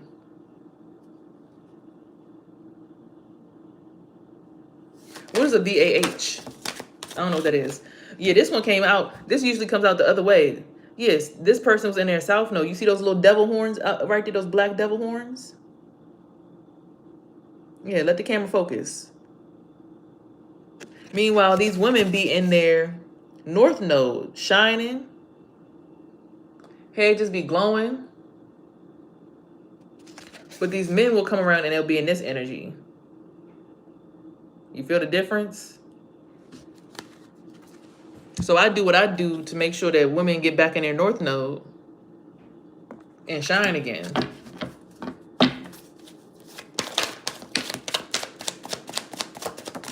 So y'all be thinking these cards and all this is bullshit, but like you see, they coming out with what I can't make them fly out. They saying exactly what I'm saying though.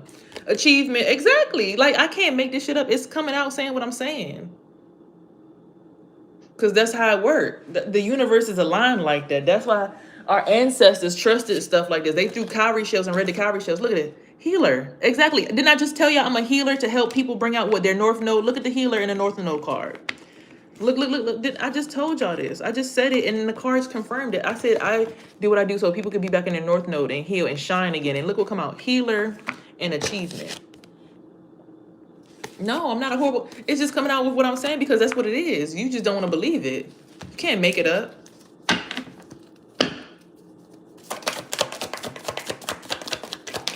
No, I'm doing this with the cards and they're coming out by themselves. I'm not doing anything. I'm not even looking at the cards. I'm just doing this and they're coming out. Look, okay. Because of my work, my labor, and my hard work and efforts. Like, this is spiritual work that you have to get attuned with your tools and your environment and realize your environment is embody and reflection of what you are. Look, abandonment. Right, I'm abandoning this person. What was it say? Flying monkey. Exactly. They in that flying monkey energy. And look, community. This person this lady keep walking over the head, walking over the top, just keep flying monkey. Community. Hard work, labor. All the shit that I'm saying is happening in present time is right there. And they jumping in the same direction every time. Exactly. I'm not, what I gotta lie for? This is my occupation. I can't make it up. Like, divinity. It's right here in your face, and you still sitting here talking about some. Yeah, that's made up. Yeah, she's talking about divinity, but then divinity keep coming out. Yeah, but she said it's her job, but the word, the job, the occupation card just came out by itself. Come on, y'all, get over yourselves. If y'all don't want to understand spirituality and y'all not ready to elevate your minds past what y'all can understand in y'all's construct, then just get off the live, because this is happening in front of you. People are enamored. Look, don't get mad because Black is enamored with me. Like, people be enamored because this be true. People fall in love and be like, damn, because this shit is legit. This card just fell down by itself. Rising star. People are enamored and you're a rising star. Like, am I Christian? I was raised in a Catholic household. So there's a karmic feminine, right? The woman, the girl who broke the window, right? Who is someone's twin flame and poorhouse. So that's for somebody else. So maybe he gonna send her to court. Look, she's unbothered. She's like, I don't give a fuck what y'all talk about. I'm in bliss. I'm unbothered by y'all shit. She talking her shit. Like, take me to court then, bitch. Meanwhile, this nigga, he feel like he in bondage. I ain't even gonna hold you. He feel like he trapped in this shit because it's like, well, shit, if I do right by her, then I gotta leave her alone. But I really like her sex and her energy, and she let me do whatever. But she make me have to change myself, and I don't want to change myself. But it's like, life is about changing yourself and growing the fuck up. We're parents. We're grown. You want to have more kids. Like, what do you mean? So men who don't want to go with the change, they feel like they're trapped in bondage. So they go back to the girl who allowed them, like, oh, my house dirty, filthy, but I got a big ass and I have good sex. Like, I don't know what it is, but girls who be dirty always got a nigga. Their houses be nasty. Now, I don't know nothing about this woman, but look, as soon as I'm saying it, it's coming on, shit come up. Houses be nasty. Laundry don't be getting done. Kids don't be well kept. It be smelling in there.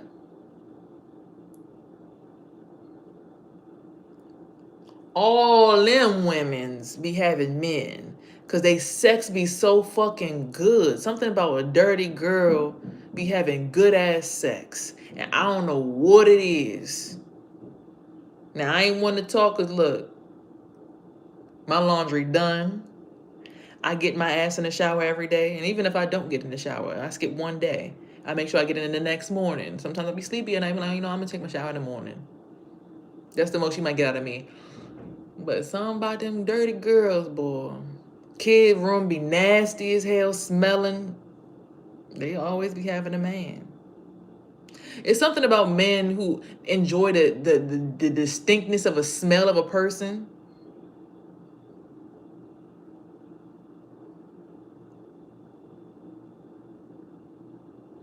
I think it's the men, what I've noticed with the dirty home girls, yeah, like I said before, men don't want to do the work to be with the girl who does the laundry every Sunday. Like, my laundry is done on Sunday or Monday and clothes are getting folded as soon as they come out the dryer. Yeah. Are you going to help me fold these clothes? Like, we sitting here, you talking, I'm bored, I want to have more sex. Like, nigga, we have laundry to do. Can you go check on the laundry? Matter of fact, look, I'm talking about it right now. We have laundry to do. Can you go check on the laundry? Can you go take the trash out? Can you be aware that the floor needs vacuuming? So you're just going to vacuum? Like, y'all, I'm washing my sheets right here, or my towels, right? Because I went into my bathroom and one of my towels was missing off the hook. Because I have 2 white towels that hang on my towel rack in my bathroom, right? I go and I see one of the towels is missing. I come in the laundry room, I find the towel got the biggest blotch of dirt on it. I said, I know this nigga didn't take my towel down and wash his dick off with the towel. You dirty dick motherfucker. So then I feel some kind of way because I'm like, hold on. So you wasn't like, I only, because I moved here, like I said, I moved here after being homeless. So I'll be honest. I don't have but washcloths for me and my son. Because it wasn't supposed to be nobody in here but us anyway. You could have asked me for one of these. I could have washed one of these and you could have made this a washcloth. Microfiber cloth. This motherfucker took my white towel and washed his dick off over the sink and it was so fucking dirty. I'm like, how is your dick that dirty? And then you be asking me to suck that motherfucker? And fuck that motherfucker? So we don't be toxic. Women, we just be like fed up with the bullshit. It's like all this shit. I'm sitting here, I was homeless and I still was washing my ass every single day, all day, all the time. Don't matter. Don't matter. But what I've learned about dirty people is this. This might sound strange, but dirty people, they have like a slick of filth that covers their body, right? It's like how sea lions and all them different animals that swim under the ocean, they keep a thick layer of oil on their body that protects their body from the outside world, right? Because they actually really fragile. So they can't wash their ass every day. Because if they do, they'll actually damage their skin. So they actually have a method of not washing for protection. Hear me out. I swear to God, the layer of oil that they keep right there in between their skin and the outside world actually keeps them protected. So I can't even get mad at it. Now I feel look, they getting mad at me and they trying to beat my ass in spirit. I feel them all ragging on me, trying to make me all heavy on my left side, punching me down. It's cool. You can get mad at me for telling the truth, but it is what it is. Like, the fuck.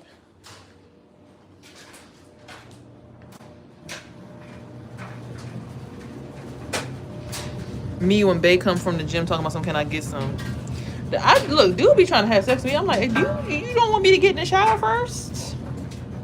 You good? You good? Come on, just suck me in right now. I'm like, no, I'm about to get in the shower.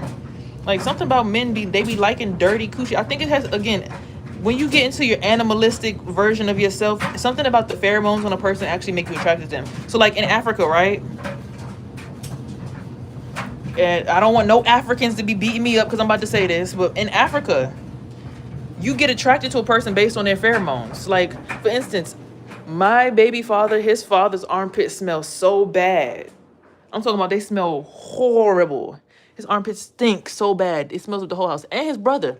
But they both had women always. He always had multiple wives back when he was younger. And he, again, is married to this day. What I've realized about the both of them is this.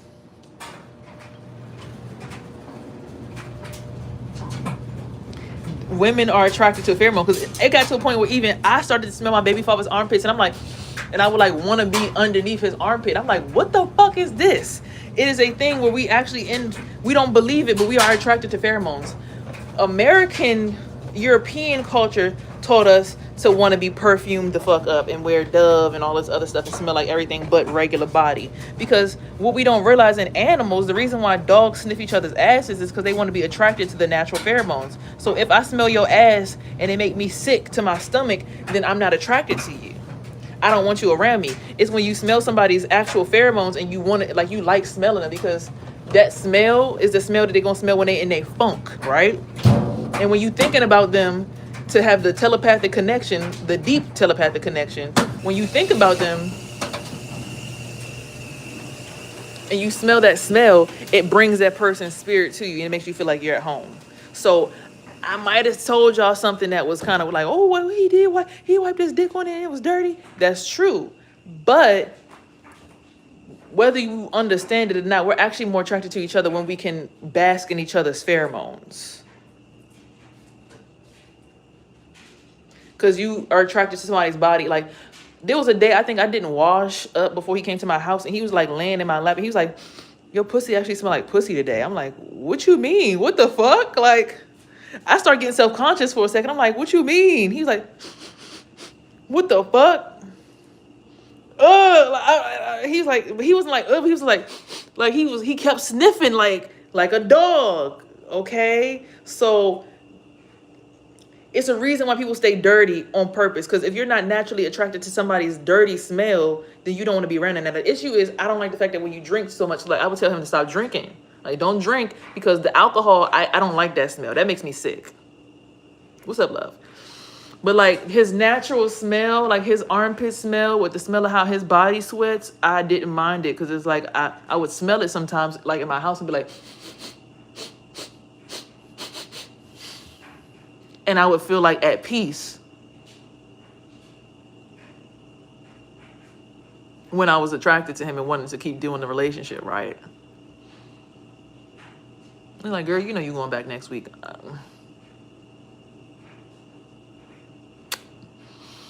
So hear me when I say this. It's a lot of things that we don't understand. Water has no constant shape, and it shouldn't.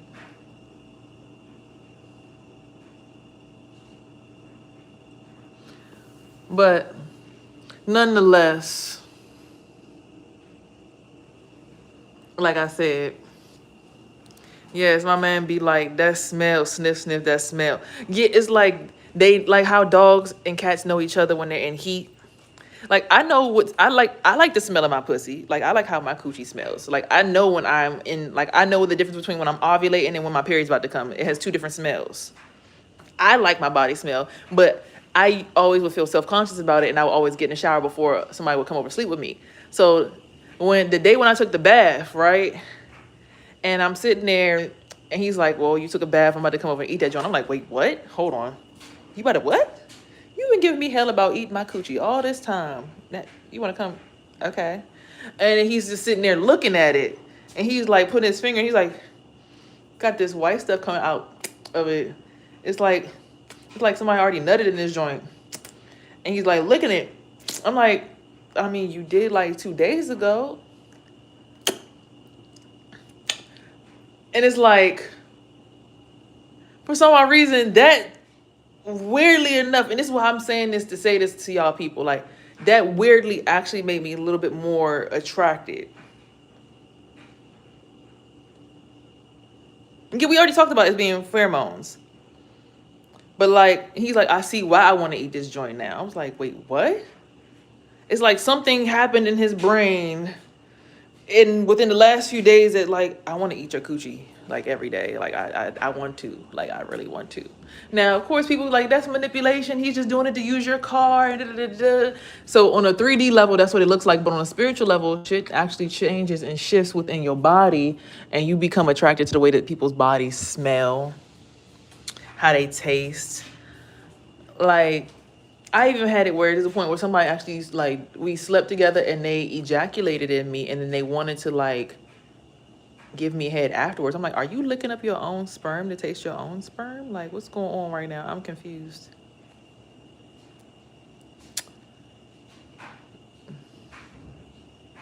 What's going on right now?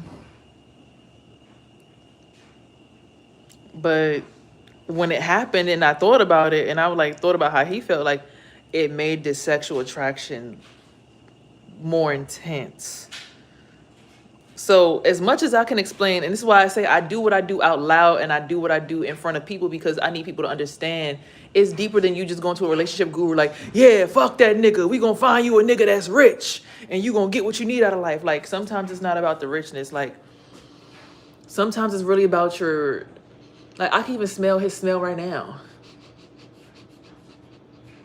And I'm like wanting it to be near me. Like I could feel his body heat on my right side and I could smell the smell of his body. And I'm like, oh my God, I want it to be right here. Cause it's like, it imprints on your neurological pathways because your nose is connected to your brain. So when people have smells and signature things about them that's not perfume and not Febrezed up, it makes you attracted to them. That's why certain people do certain things in relationships. So when you telling me like, oh my God, you just nutted in me, but then you like 15 minutes later, you go and you eat my pussy and you keep licking the hole and you're not licking the clit. It's like, oh shit. But I'm sitting here actually being turned on by it. Ugh, memories of the same energy exchange from Taste and Dirty Diana. Shaking my head. Pause, respect, I'm out. But it's like, but I'm just saying, these are things that happen with sexual chemistry within the brain. So you try to, and I'm saying this for y'all to understand this. You'll try to understand why you can't stop fucking somebody that is no good for you. Is because certain things have been ingrained in your neurological system and your memory pathways.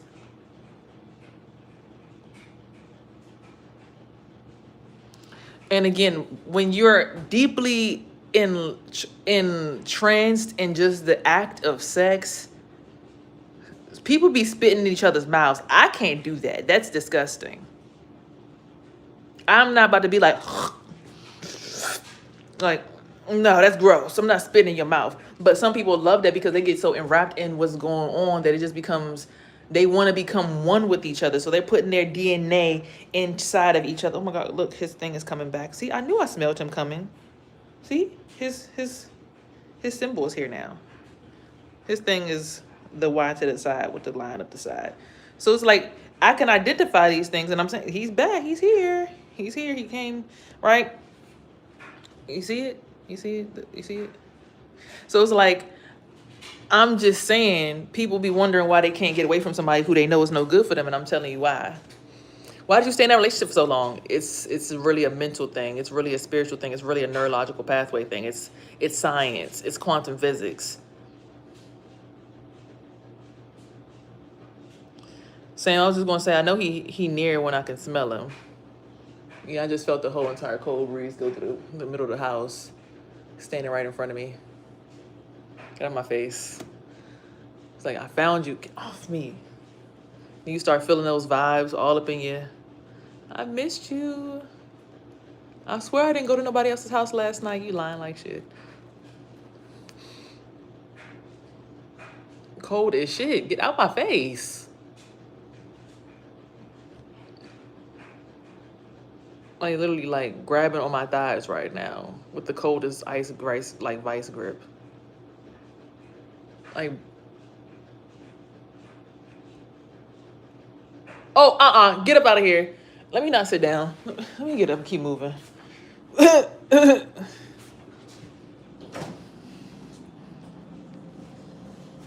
So I'm just letting y'all know. It's like people be confused.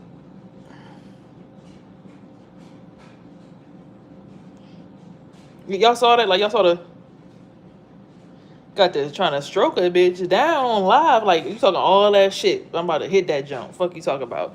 Oh, and I said it like him, so I know that was him saying that. You know what I'm saying? Like you get that deeply connected with a person, it is hard to just go somewhere else and just detach. So people like me just let you know it's true, it's real, and it's gonna be hard work, but you gotta have a community of people around you. Like, nah, if that's really no good for you, then don't go over there. Like if that's really not for you, then just we gonna help you, we gonna hold you so that you don't do that again. We gonna do our best to try to make sure that you're healthy. But we now understand how deep it is. And girl, you are in that, you are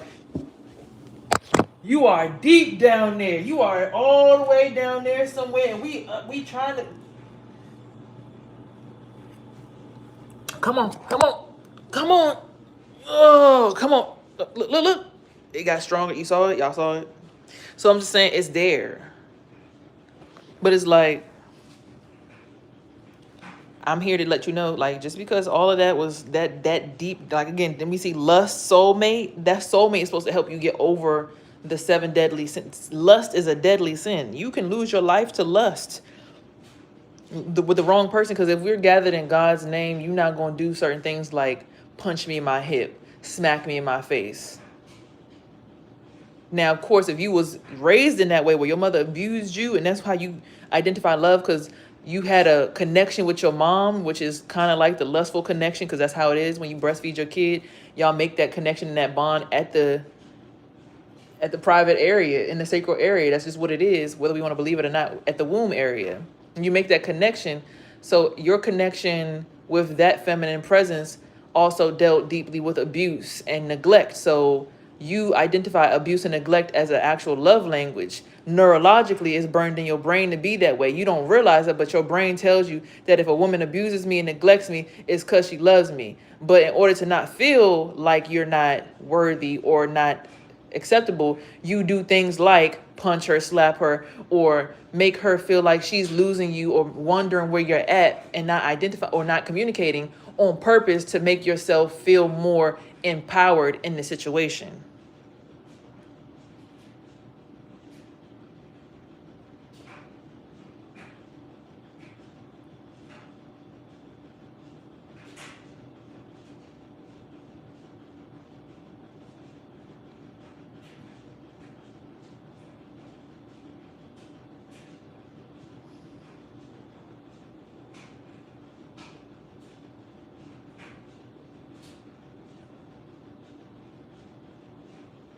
Does that make sense?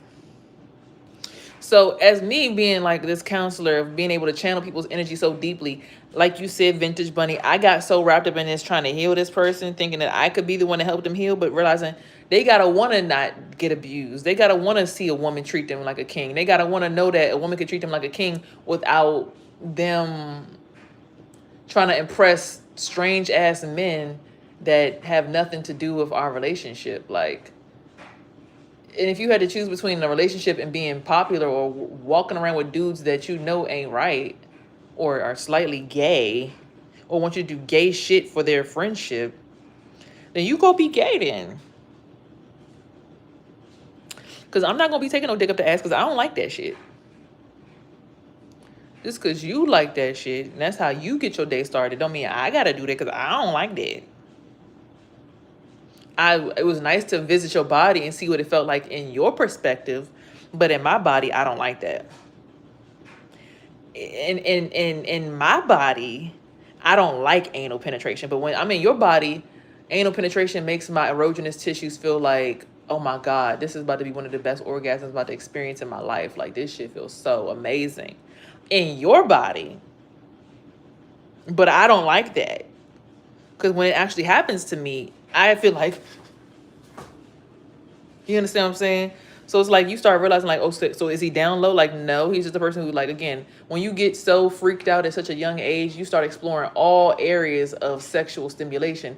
And unfortunately, believe it or not, the man's G-spot is in y'all's anus. It's in y'all's rectum. It's up your butt.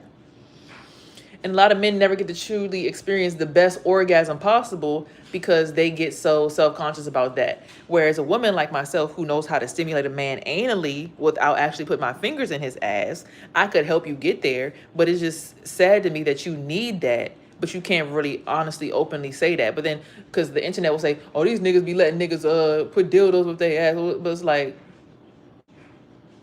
even deer getting fucked in the ass. If you've ever gone to the sex museum in New York, even the deer are getting dick up their ass while they're getting sexed on. Now, I'm not saying that this is normal. I'm just saying a lot of times people don't want to understand how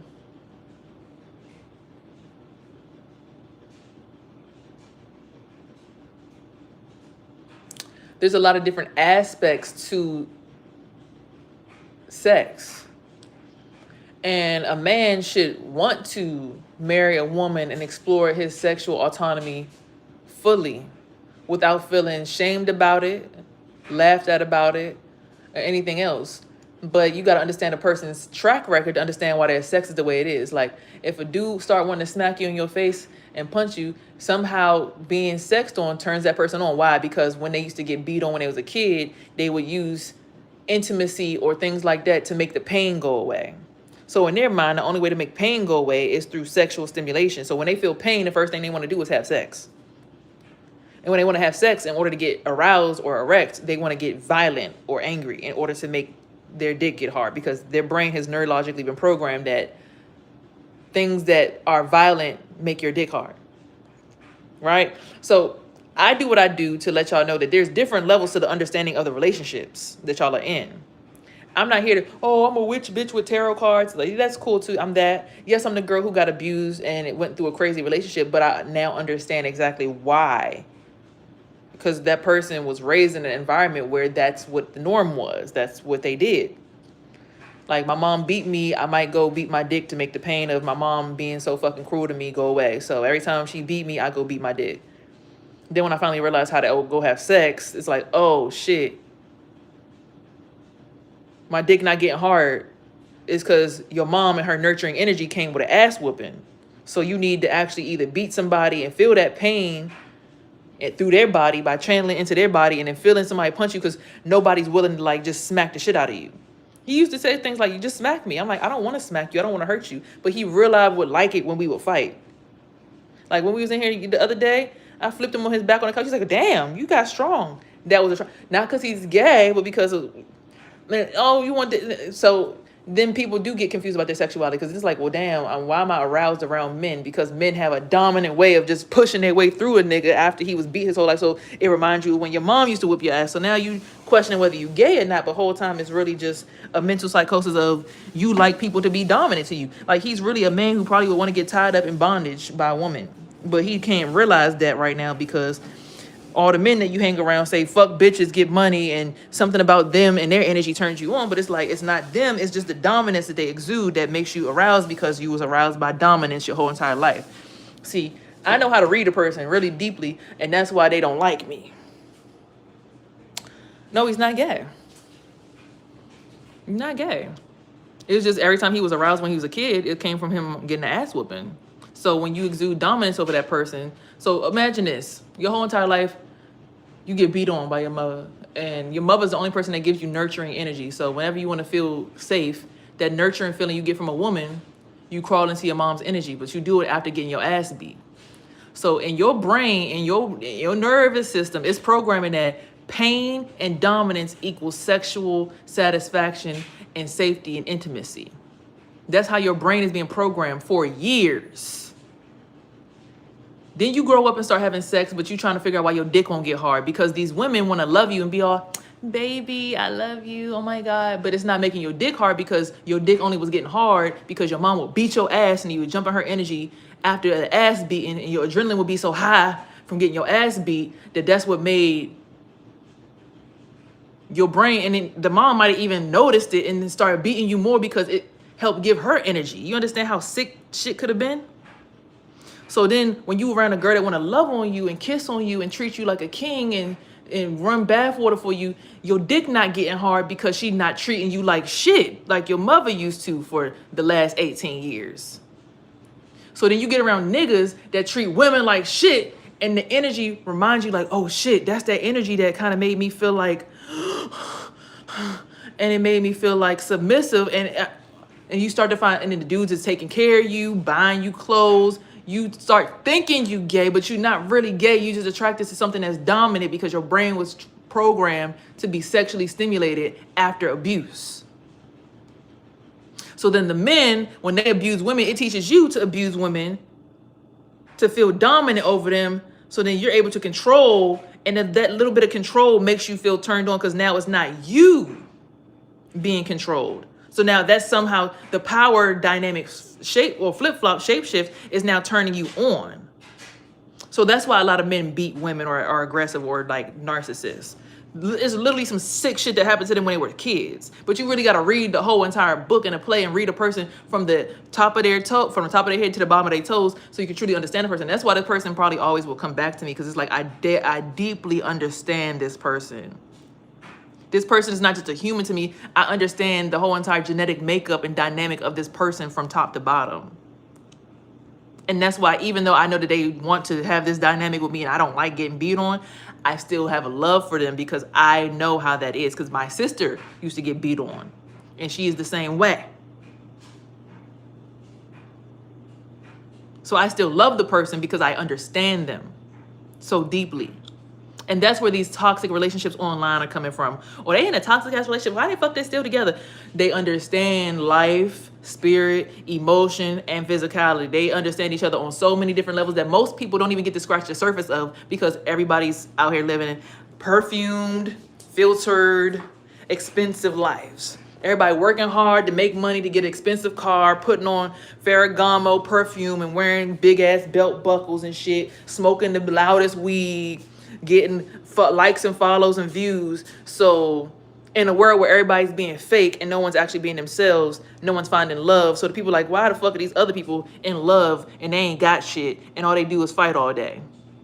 Well, because they actually understand each other. There's two cells that understand, so they actually have a relationship, a mental relationship. Whereas everybody else is like, oh, I just like you because your car fast and your dick big, but you don't understand nothing about this person.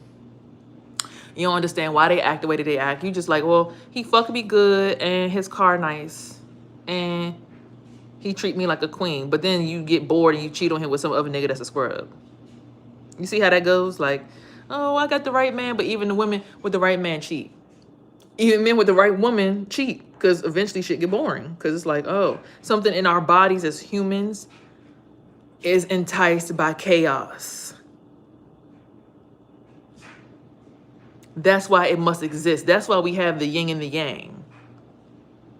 It must exist, because if we get love and happiness all the time, there will be no contrast, and then everybody gets bored. That's why he'll be at my house for all that time and get treated right, and he get bored and he want to go to the girl that broke his fucking car window, because she ain't going, boy, get the fuck out my face, the fuck. But it reminds him of his mother when he would get his ass beat and she curse him out, and it makes his dick harder, because that's what he's attracted to, because his mind fell in love with his mother. Freud, the study of Freud. Boy, what the fuck is wrong with you? Stop fucking playing with me in my house. Go get your dirty ass in the shower. Get the fuck on, bruh. The fuck? If I break your other fucking window. The fuck? Talk to him like how he talk. And it's like, ooh, she put me in my place and it made me feel like I'm a little kid. It brings out the inner child in the person, and they fall in love, and their dick becomes harder for that person because that person reminds them so much of their mother. And it's like, oh my God. That's why I love this woman. It has nothing to do with you. He might not even understand why he's attracted to that woman, but I get it. So it's like, because I can't do that. That's not, no. That's not everybody. That's just him. Like, everybody trauma that healed, look, it's when you finally able to be in your trauma and understand your situation, yeah, it does heal. Now for me, right? Why did you fall in love with a person like him? Because I'm gonna read myself too. I'm gonna read myself. I'm gonna get up out of here. Why'd you start? Well, because I've been kicked out of my house most of my life. I've been homeless on and off since I was about 10. My mother, she couldn't really afford all of us as 5 kids. So I was like, just send me to my grandfather's house, I'll make it easy on you. And I didn't understand sexual energy back then, right? So every time I would randomly get aroused, I used to always just, like, when I finally learned how to use a shower head and have an orgasm when I was in 5th grade at 10, when I moved to my grandfather's house, and I'm like, okay, well, nobody's watching me, and I got my own bathroom, and I can shower when I want to. I don't got to wait for 5 other people, and the water never gets cold. I start using that shower head like crazy. And I didn't realize it's because also I'm around masculine energy for the first time. So I'm getting stimulated in a way that I've never been stimulated, and it's making me a hornball. So I'm super horny, but super successful in school, right? And I'm not understanding the connection. Now, both of these men, have in mind, this man that I'm living with when I was 10 is a Taurus. The guy that I fell in love with now, Taurus. Hypersexual energy. Bull. Okay? So, I'm 10 years old and I'm always masturbating all the time because, but I'm also abandoned because I'm not with my mom or my father. So I have no parents. I'm just alone in this world next to my grandfather and my aunt. Surrogate parents. And I'm deeply in this lustful energy because it makes me feel peace. So I think. And it's a feeling I've been trying to discover my whole entire life anyway. So now I get to do whenever I want to. Wow. So then fast forward, I start falling in love with people. And I started realizing the dudes were always unavailable for me and always with somebody else. And I couldn't understand why that was. I had to look at my mother. I'm like, okay, she's the same thing. Well, my father was never there. My father was absent. He had me around his prostitutes back when he was, pimping hoes back in the day. But after he got locked up, he was absent. But I still was, I guess, looking for that someone to fill that void, because a woman is open for any type of penetration. She has no one to sit on, right? My mom used to let her men abuse us, and when we told her, she didn't care, so we recorded him kissing on us and shit. And even then, she didn't care. So I told my older sister, and she told the police to be. Look, hey, that's what I'm saying, type shit. So I'll get to that point. So that's my grandfather, but my grandfather had a brother who raped my mother, right? So my grandfather, he was one time I was sitting in his house, and I was sticking my butt out. I was like this on the countertop, right? I'm like sitting just like this. I'm like this. And he's like, he smacked me in my butt. He's like, put that butt in there, girl. I'm like, but the way he did it is like he made my ass jump. So it just like, it threw me off. Now that didn't happen until I was a teenager. That didn't happen when I was 10, but I couldn't understand why I was masturbating so much when I was 10. Now I have to think about it. If my grandfather was out of a relationship and divorced and my aunt was there and I'm sitting here masturbating every single day right before he goes to work, he probably was in some kind of connection with me that I didn't even realize was going on. So he became attracted to me after all those years of living with me with no supervision over top of him. Oh shit. Now fast forward, I come out of that, I move back with my mother. I can't masturbate as much as I want to. I'm still with dudes who are avoidant because, again, remember, my father was avoidant to me. So I'm always looking for a guy who can't be there or doesn't want to be there, because that's what I learned to love as a man who just can't be there. He's never there. He's always doing this and then leaving. He's always available for this, but then leaving. He's only available for this emotion, but leaving. Never there to talk to me, coddle me, caress me, give me what I need in life. So I'm always looking for the dude who isn't there, or I'm allowing a person who's like that to enter me because that's what I came accustomed to. When we had to go to the station, my mom was like, oh, fuck this. And she wanted to go home like she was the victim. I sat in a room with my sister and her husband, and the cop wanted me to explain what happened. Yeah, it sounds familiar to me. I'm going to keep them going. So then I turned 14 years old. I'm back with my mother, and I'm in high school now. We move in with my stepfather.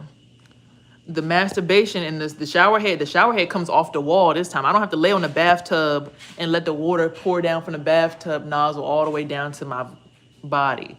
I now can take the shower head off the shower and use it. I can change the settings on the shower head. I'm 13, 14 in 9th grade, and we live with my stepfather. I keep on, I'm again, the same situation. I'm doing this early in the morning, can't understand why all the time. Keeps on happening, keeps on happening.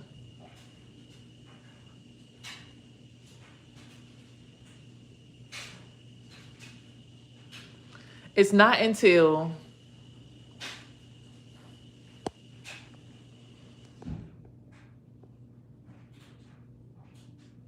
actually, I don't remember actually stopping. I actually ended up moving out of there.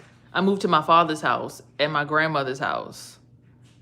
And that's when my grades started failing. I started getting to school late because I didn't feel comfortable doing it there. My dad was there, my grandmother was there, and I didn't have anything to use to do it. The shower head didn't come off the wall. The shower head didn't adjust. I couldn't do it anymore. So I started failing in school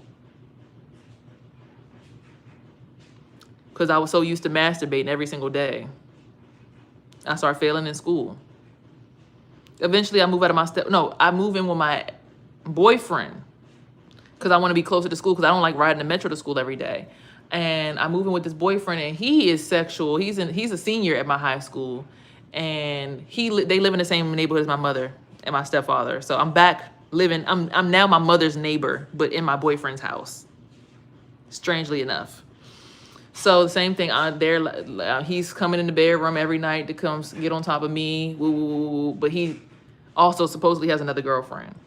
Same story. End of the school year happens. He does a rap battle. Everybody's freestyling. He said, and she used to live with me, so I fuck all night. Hey, and the whole school looks at me like, I'm embarrassed. Again, another man has betrayed me and hurt me to my core. Made me feel like absolute fucking shit. But while I was homeless, they gave me a place to stay. So in my brain, I still have a love for this person because I was homeless, and my own father was willing to call the police on me and get me arrested at my school saying I ran away from home, even though he had texted me the day before. He wanted my mom to look bad. He wanted me to look bad, but he had just texted me on the woman's phone the day before saying, oh, you're over there. You can stay over there another night. But then tells my mom, I don't know where she at. And my mom calls the police up to my school, and they arrest me on St. Patrick's Day at my school for being a runaway. But I showed him the text message. I'm like, he knew where I was at. So my mom was looking at him like, why the fuck you got me looking crazy out here? So that's how some fathers are so fucking manipulative and so fucking crazy. They'll sit here and try to destroy the mother and the daughter's relationship just because they don't want to pay child support.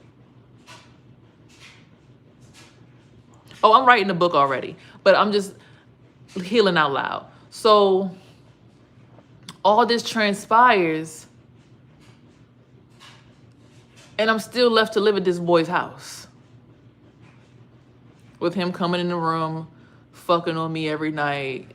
Sometimes, I think he even smacked me over a peanut butter and jelly sandwich once to the point my lip bled. But he has a whole nother girlfriend that goes to school in DC who's also a senior in high school like him. This is my boyfriend for years. I ride the bus all the way to Albany to go be at this boy's house, even when he's in the house with other grown-ass men. They smoke.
Can y'all hear me now? Can y'all hear me now? Okay. So I'm gonna just go ahead and make it quick. Long story short, I just have a track record. Like the dude that I dated recently, he looks just like the dude from 9th grade who, when he got me alone one time, he choked the fuck out of me to the point where I started hearing ringing noises in my ear. I don't know if I actually died that day, or a version of me died that day, or that was my first spiritual death. But he had me alone in my mom's house, and he's like, "You cheated on me with that nigga." He threw pizza on my friend's feet. He got mad at me for sleeping with somebody else. Meanwhile, he had a whole nother girlfriend. She thought I was pregnant. She got so pissed off, she started cursing him out on the phone. But then I went and I slept with somebody that day. And he damn near tried to kill me. And then his mother was like, "I don't know what you did to my son, but that boy in love with you." By the time my senior year came around, my 11th grade year came around, and I finally was like done with the shit, he was sitting there just looking dumb in his chair because I finally started sleeping with somebody else that like had a car, had his life together to a degree, because even he started doing stupid shit too and cheated on me while I got pregnant for the first time. So I had a track record of just being with unavailable men because that's what my father taught me. That's what my father taught me with his presence and his actions. So when my 21st birthday came around and he left me for dead and wouldn't talk to me about what happened that day, what I talked about in my last live, I even recently, like I thought about it the other day and I'm like, damn, he need to be left behind in my life, because how the fuck you come around trying to act like shit normal now, all of a sudden like you Captain Save-A-Ho and you want to cut my mom out the picture, but my mother's sitting here buying all the furniture and shit in here. And I still don't know what the fuck happened to me on my 21st birthday. He once again said, "Oh, hey, I got somebody to come get their hair done by you." I said, "That's cool and all. Tell them to send me pictures, but I still want to talk to you about what happened on my 21st birthday because I just had a random nightmare about it and the trauma just is coming back to me. So I just want to heal from that." He just disappeared. He just stopped texting me. He ain't say nothing back. Because whatever happened that day probably is so fucking disgusting and vile. Whatever was done to me on that day was so disgusting and vile. He can't bring himself to repeat it. So, yeah, I got to be accountable for the fact that I still dated this guy and still stayed around him, but I was homeless, just like I was back in 9th grade. Where the fuck else was I going to go?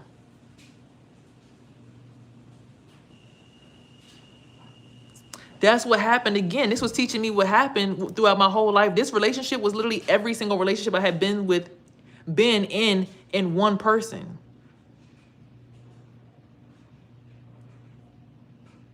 Oh no, I'm definitely street smart. I'm way more street smart than you think. Like, trust me, definitely there, right? Like, right now I think I'm at his 5. He looking down at me. I'm at his 5. I'm at his 5. So I'm street smart though. I know how to maneuver myself out of some stuff. You know.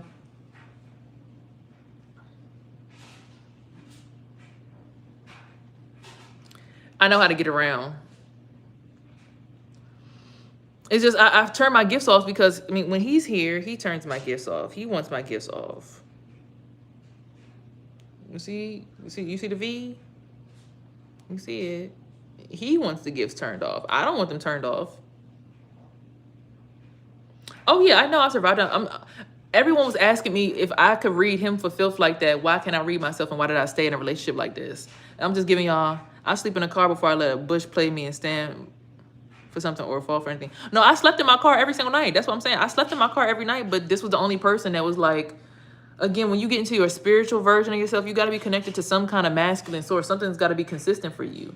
You got to have some kind of person who's there for you. And that was the only person that was offering their lap to sit in spiritually, to be my connection point to anything, because everybody was like, the whole family left me for dead. Everybody. So that was the only person. So that's why we got deep in like we did, but I stayed because I started seeing these things and reading the situation like, oh shit, I'm here to learn something. Cause how the fuck A, B, and C, how all this shit. I had the spirit of discernment, but I also had the spirit of curiosity.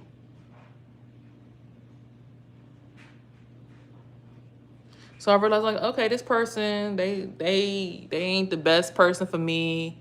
They live next to the KKK. Oh my God. Woo. Oh shit, that's why I saw the burning crosses outside the house.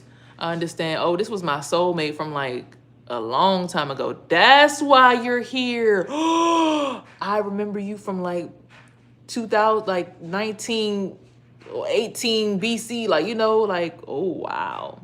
Long time ago. I am a mother. I have a 13-year-old son. He's doing okay. Thank goodness.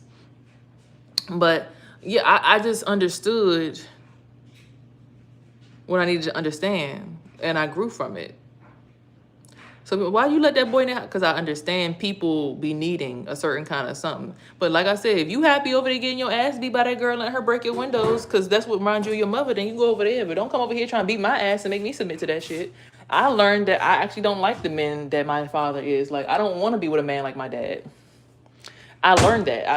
I had to learn, like, you know, hey, that's what my father was a pimp. I don't want to be with a dude who's a pimp. I don't want you sitting here like, yeah, you my best, you my bottom bitch, essentially. So, you know, you holding the whole entire system together. You know, that's why you so down. That's why you my bottom bitch, because you the one that's holding everything together. Like, everything go through you, which is true. Everything in his life was running through me for a long time. I don't know if he set up stuff through other girls. Like, every time his cash app would go down, he'd call me, be like, I need to set up another cash app. I feel that shit go right through my sacral chakra.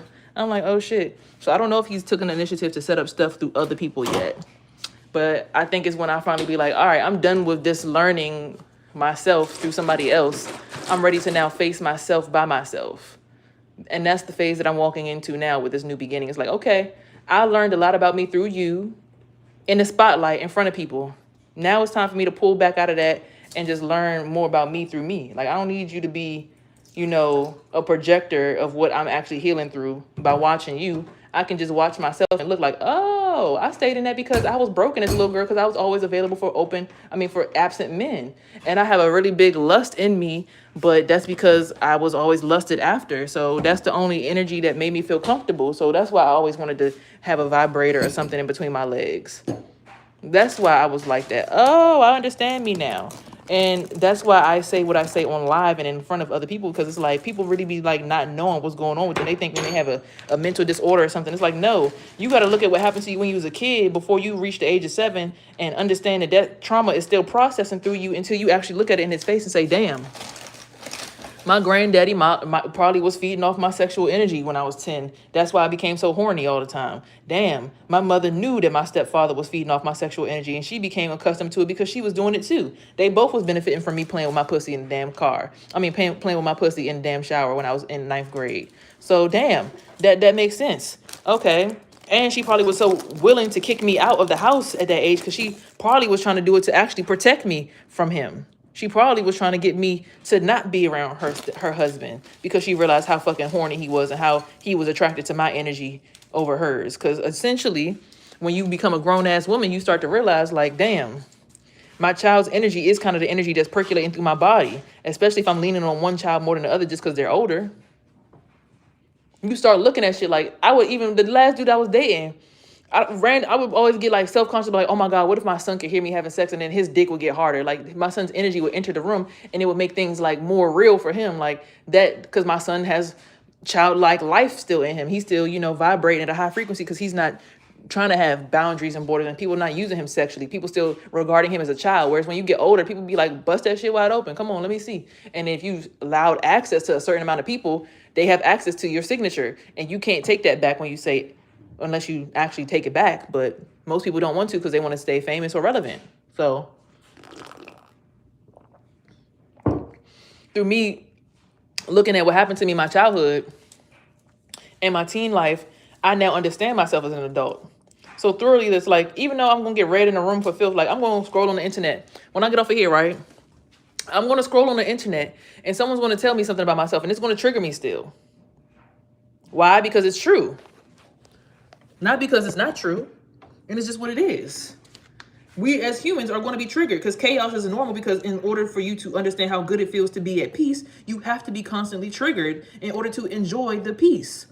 You have to work a job that's hard and gruesome and grueling on your body so that when you come home to your husband and he finally rubs your feet and gives you, you know, some fucking poor 15-minute sex, you're still grateful, because at the end of the day, it relieved the pain of your body that you had from working that job for 8 hours.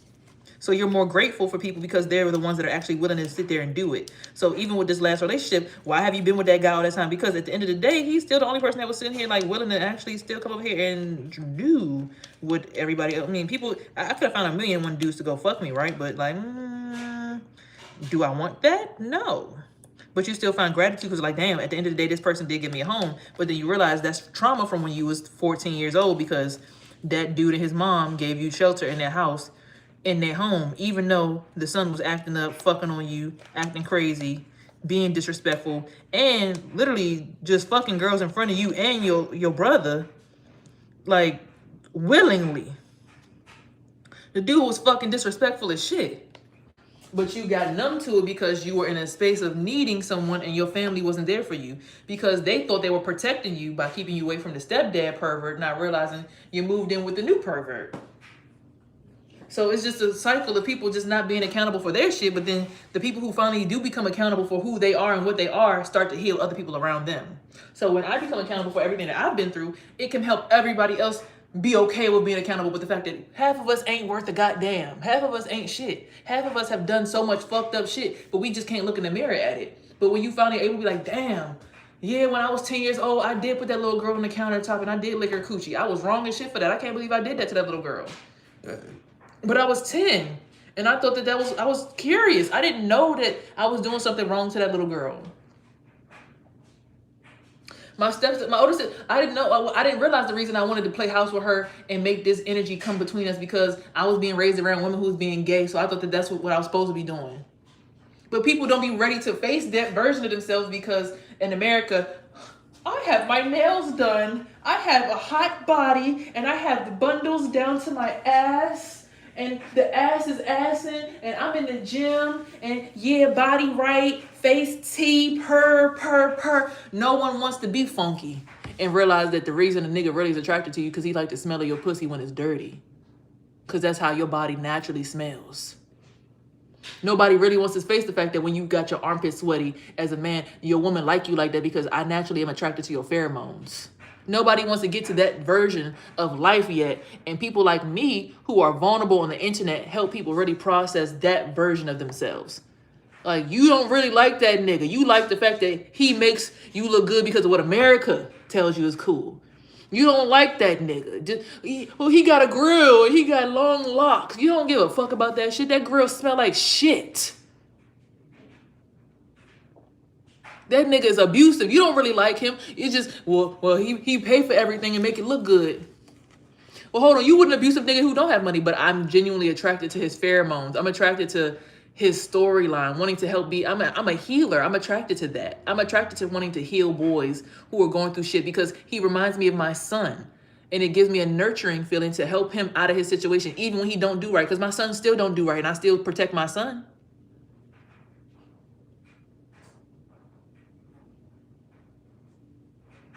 So it's like people don't want to face the ugly versions of themselves. So people like me exist to face all versions of ourselves in front of y'all so that y'all can start to face the ugly versions of yourselves. That's really it.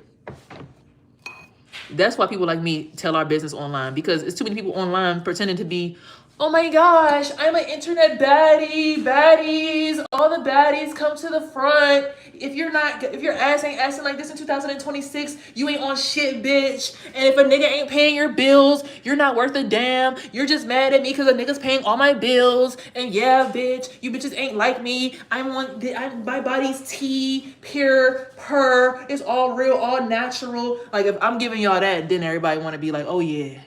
Yeah, it's too many women doing that online. There's no women that's coming on here with locks, no makeup on, nails not done, eating a salad.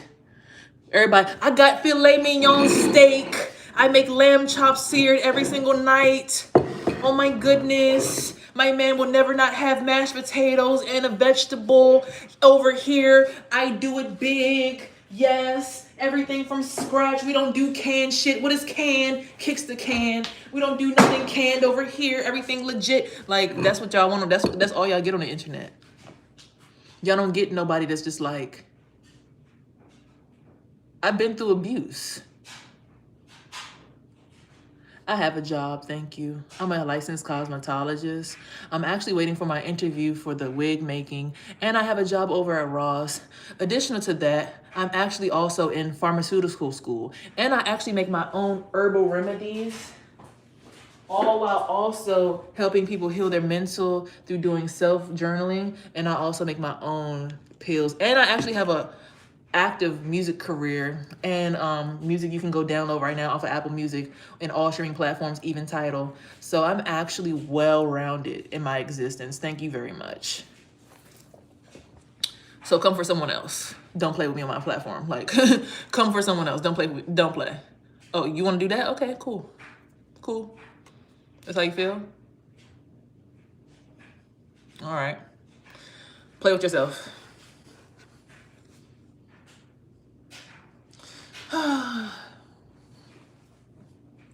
Yeah, because you're not playing with me. Anyway, I'm well-rounded. I can come on here and tell y'all all about my trauma and all the bad shit about me, but I definitely got a lot of good shit going on for me in my life too. I'm just here to let you know, hey, the good, the bad, and the ugly. I'm 32 years old with a 13-year-old.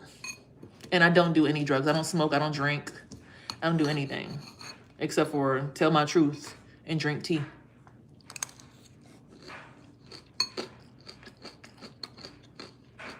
And eat salads. I don't even eat meat. I don't eat fish. I don't eat shrimp. I don't eat crab. I just eat vegetables and fruits and grains. I'm not angry. Where's anger at? Where you see anger? Because I told you the truth about me, I'm like, don't fucking play with me on my face. Because fuck yeah. I'm going to be very direct. Don't fucking play with me in my face. Talking about some crackhead. Delusional. Get a job. Worry about yourself. Why? If I don't have a job, then what are you doing right now? I don't even drink. If I ain't got no job, how you on my platform looking at me? That means you don't have a job either, huh?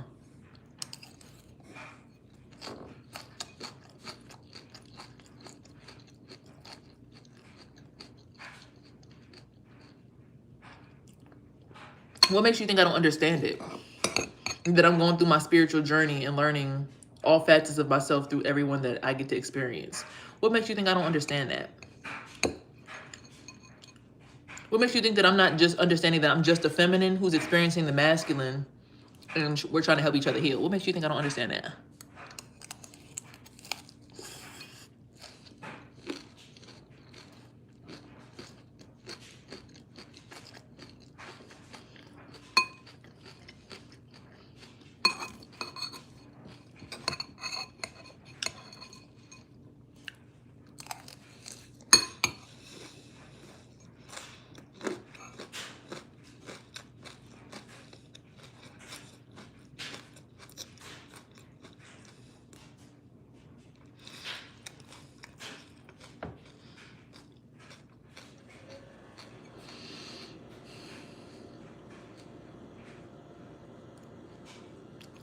I completely understand it. I'm just reliving my mom's life to give her a version of herself that she doesn't necessarily like to deal with. But if I don't heal, my mom will never heal.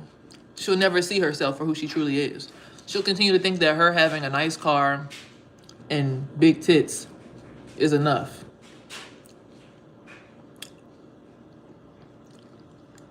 I'll never learn how to unconditionally love my son or anyone he brings to me or anyone in general if I don't learn these lessons.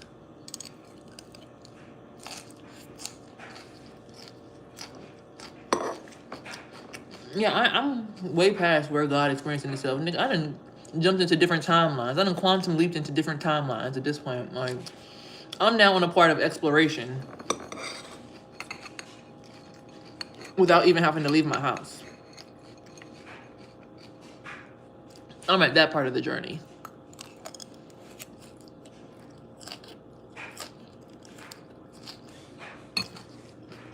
Where now I can explore different dimensions lucidly and enjoy it. I can talk to celebrities and go hang out with them when I go to sleep lucidly and enjoy it.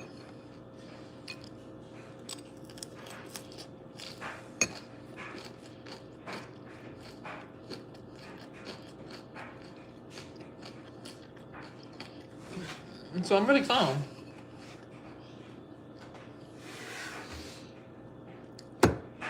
I know if I want, I can go visit the boy, tell him to come over. Hey, I'm bored, come over. If I wanted to, I could be like, hey, other dude, I'm bored, come over. Are you at work today? No? I'll see you when you get off. In the next 2 hours, next 1 hour, I got the interview.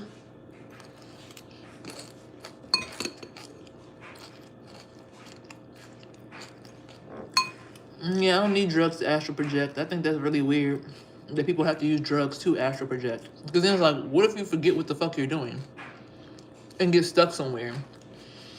I hate waking up with my eyes rolling in the back of my head because my spirit isn't fully back in my body. So no, I don't take drugs, especially when I know I want to astral project.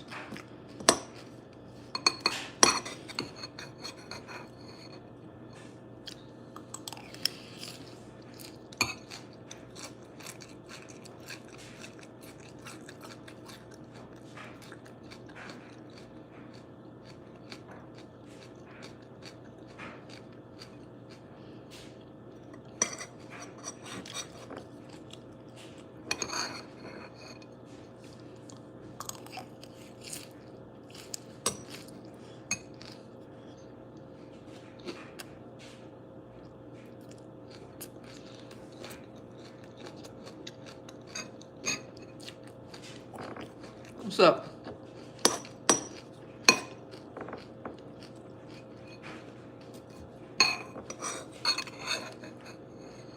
Yeah, it's cool. You can say that. I just read it a few times. And I was like, you in my head, so you heard what I was thinking. I'm like, it's cool. I'm cool with that.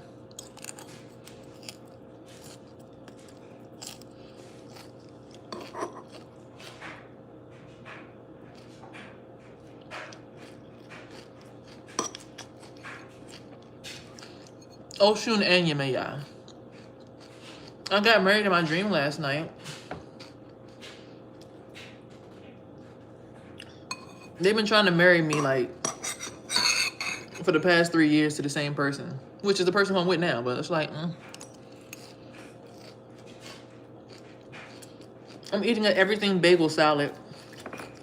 It was just the person that I'm with. I don't think they want to marry me. I think they want to be with somebody else. You keep saying, but I love you. I just told you I love you. I didn't pour all this energy into you. Why do you think I don't love you? I don't think you do.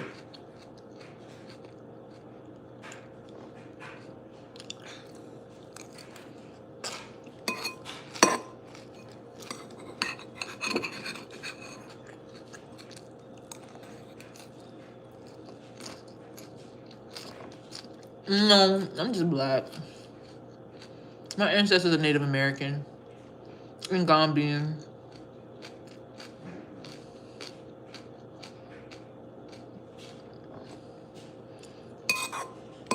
Why am I still with him? Because he touched my soul. And it's really hard to break soul ties. I'd have to go burn myself in a bathtub again and get him out here again. Physically and aware of it, a year, but total of 3 years.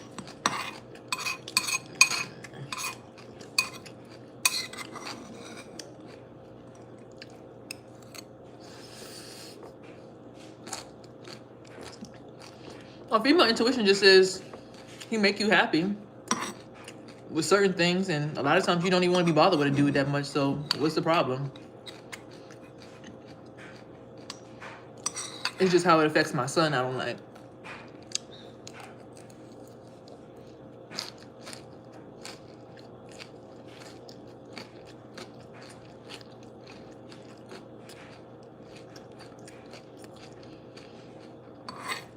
Exercise is definitely a form of healing. That's why I got a pole in my room now.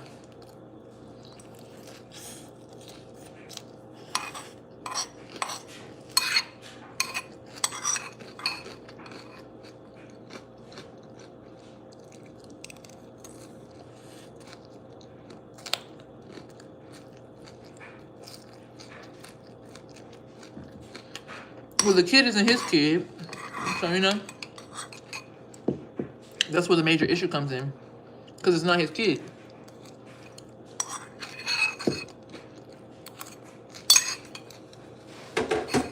And he'll love to scream that all day. But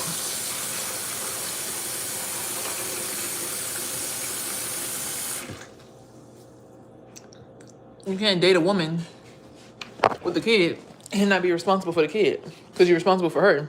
And the kid lives inside of her, and you're responsible for both people in that house. So I was like, you probably just need to date somebody who ain't got no kids and got nothing to lose but themselves. And he did that.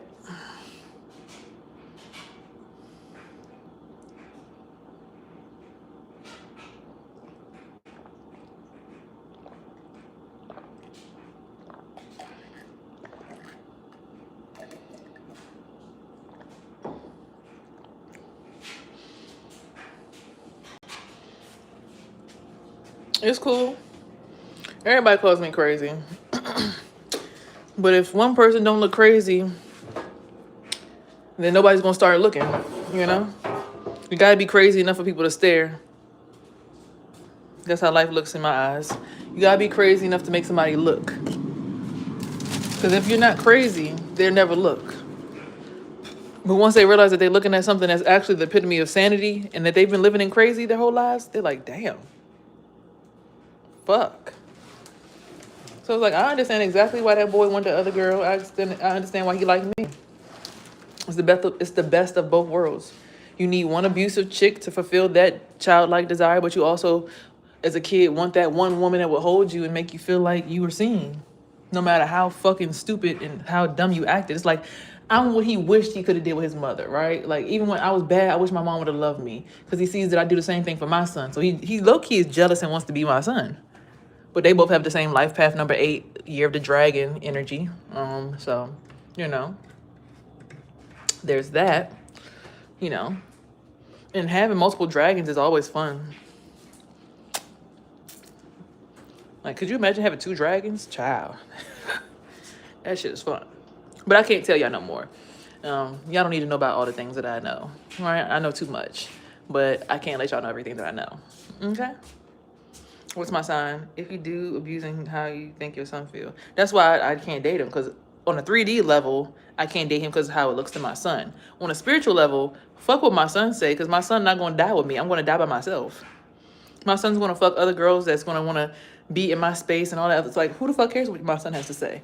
My son's going to live his own life and do his own thing. And he really don't give a fuck about me. Because at the end of the day, when he's out with his friends, he don't give a shit what I'm doing. Right? In a spiritual sense, I'm actually a cusp between Scorpio and Sagittarius. My birthday's right on the cusp, 11/22. But on the 3D level, of course, it's like, nah, that my son lives with me and his energy affects my energy and my son's energy. So I got to be more conscious of that and make better decisions on the surface.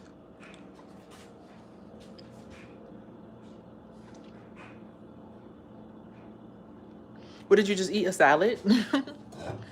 It had cabbage and carrots in it.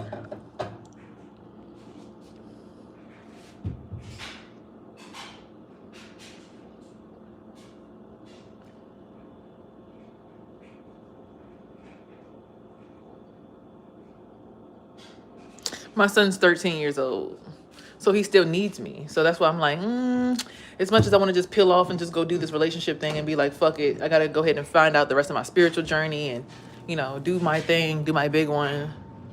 At the end of the day, he still lives in a room in my house. And there's no other woman that's giving him a whole entire actual room. Like, this is his room, right? But like, he has a room in my house. He lives in my house. So if he lives in my house, I kind of can't just, you know, disregard that. Oh, hold on one second, y'all.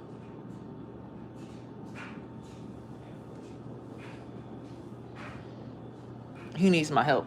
Hold on.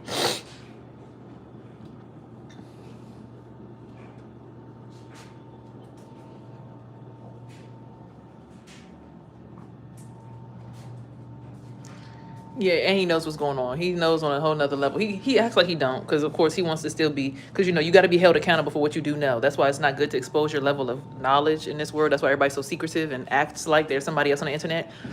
But like, he be knowing what be going on. So, but he don't want to be accountable for it, because again, once you prove that you know, you are held accountable at the highest level of your wisdom. So you have to act ignorant, like you don't know, in order to, you know, get bypassed on certain situations. Which is why men act like they don't know what the fuck you talking about. Huh? What you talking about? My phone? My phone? Huh? Because if I don't know what you talking about, then you can't hold me accountable for it. So if he was to crash out, how would that be living y'all's own life? Who crashed out? My son? I mean, if my son crashes out, he crashes out. Everybody, I crash out every fucking day. I crash out about my son every day. Every time I feel like somebody in my son energy that don't belong in his energy, I crash out about him. I don't give a fuck. I'm going to crash out about my kid. I'm going to crash out about myself. I'm going to crash out about everything that is life. Like, I'm going to crash out. But,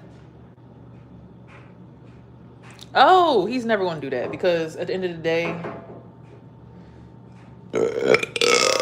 excuse me, unfortunately, this boy has put a certain level of fear in him where he wouldn't do that. Now, he does spiritually crash out, right? He will spiritually, like, show he's smarter than him and more capable of him, you know, in that sense. He will do that. He will show his intelligence, but he will not bare his hands towards that man, because he's like, that's a grown-ass man. He's like, my mom got it. He already know. If I really wanted to, I could fuck that nigga up. Like, I ain't gonna hold y'all. He's strong and I'm strong, but I know how to manipulate my body weight to a point where if a dude try to come fight me, I'm beating his ass. I was actually known in school for bullying boys. I never was bullied by no men.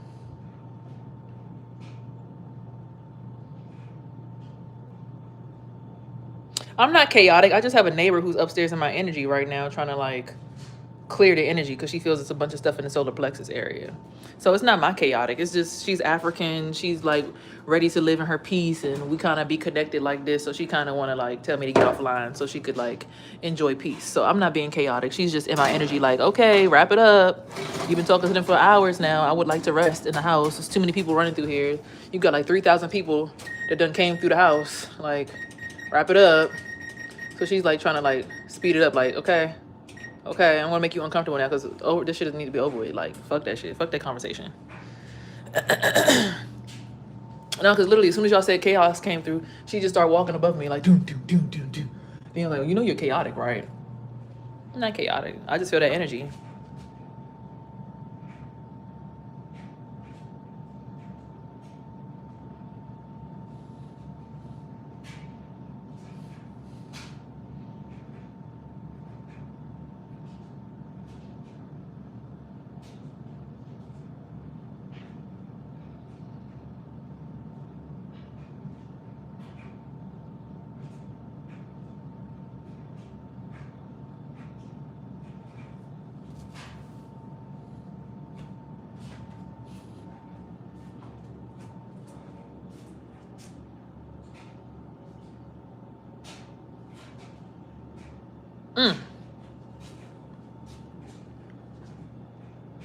I just felt whatever was holding my son down, child. That shit was blowing me, right?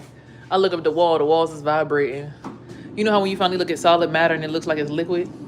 That level of spirituality is top tier. That level of spirituality is top tier. When you look at the walls and it's vibrating like liquid.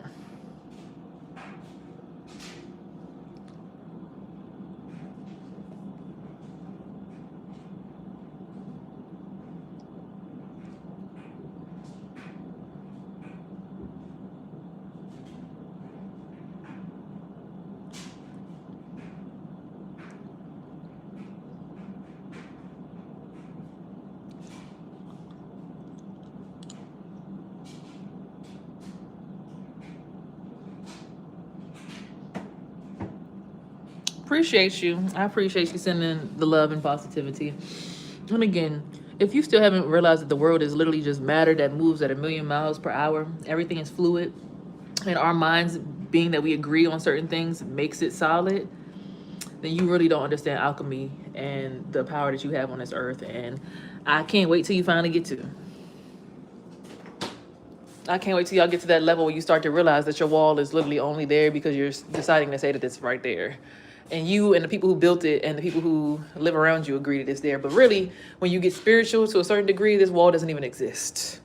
There is no wall to keep you safe. Like this wall right here, unless you understand how to energetically infuse it with your energy and the energy of other things to make it a safe space for you, it doesn't exist. So whatever attack, when it comes to sounds from outside and yelling, you're going to feel those vibrations and those waves, because sound is the most powerful form of energy.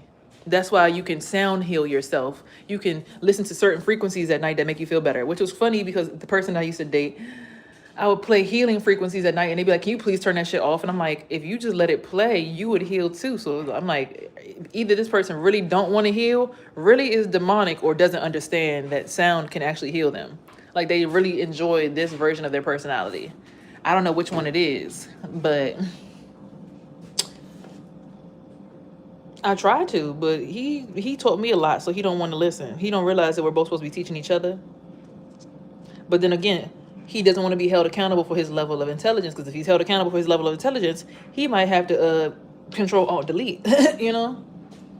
So you have to act ignorant in order to maintain certain levels of freedoms in America. You can be really smart, but you still gotta remain a certain kind of stupid. Because if you know too much,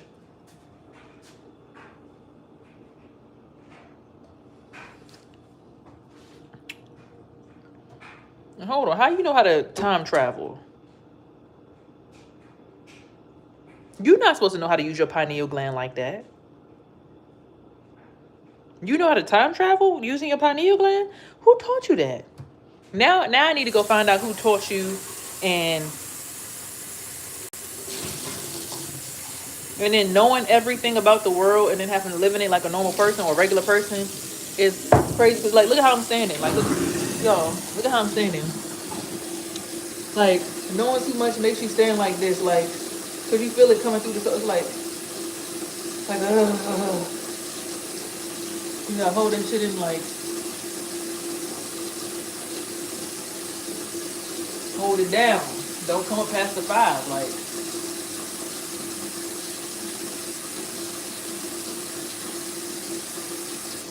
Knowing too much and being too open will have you out here all off balance and stuff. And most people do have private missions. Quiet as kept. Most people do have private missions. Somebody from Louisiana just said something. Do you do mudras? I haven't done mudras in a long time, but I have repracticed the insignia or the symbols on the chakras. Let's go look at the chakra chart real quick, y'all. I've been on here with y'all for a long time. I don't usually do lives this long, but let's go on the chakra chart. Well, I gotta open up the blinds to go ahead and reset. See, I like white bedding to reset the beds, letting the sunlight come in and touch the white walls and the white bedding to get that kind of energy infused in your home, to uplift the energy. Y'all felt my energy shift just from the light. And light is frequency, which is sound as well, because different colored lights bring on different frequencies. Like my son's room is dark. Y'all feel the darkness? Y'all feel it? Right? Y'all feel how dark it feels? Like the feeling of darkness, the feeling, but then feel the sunlight come in. Feel me and feel the sunlight. Woo, ah. It's like people don't give it enough credit. Now, the funnier thing about all of this is, right, if I was to want to go deal with my ex right now, I could, and the sun would immediately come out. Why? Because the frequency is so high. Why? Because the person has already ascended to their highest potential. Even though I don't like it, again, their version of healed is accepting what they are attracted to, because their body has programmed itself at that rate. Not everybody wants to reprogram themselves. Like, well, my mom used to beat me up and abuse me, and I found somebody who's going to do it for me and make me be turned on and attracted. Why the fuck would I go ahead and reprogram my brain again to make myself attracted to something else? You get what I'm saying? Like, that's the acceptance of like, oh, my mom beat me and I like that shit. It turns me on because that's what I neurologically pathway learned in my brain. And that's why I like women who do that shit to me, because that's what makes my dick hard. Because when I wanted to be nurtured when I was a kid, once you've accepted yourself at that level, you reach heaven. You're like, oh, okay, well, I need to find a bitch that want to smack me in my face. I need to make her angry enough to make her want to smack me in my face. Like, I think that's low key what he was trying to do. Like, I got an attraction to you, but I just want you to be angry enough to smack me up because I need that in order to get where I need to get in life. Like, that's going to get my dick hard because that's where I'm programmed at. That's the way I'm programmed. And because I wasn't willing to, he found somebody else to do that part. There's still some kind of connection there, but it's like, but I still like her. She's naturally that way. See, me, he'd have to force me to want to put my hands on him. I never liked putting my hands on nobody. I used to be like that when I was a kid, and I kind of blocked it out. And I think because I healed and reprogrammed myself so much, I wasn't able to be that version of myself, which would have actually made us a perfect match because I would have whooped his ass.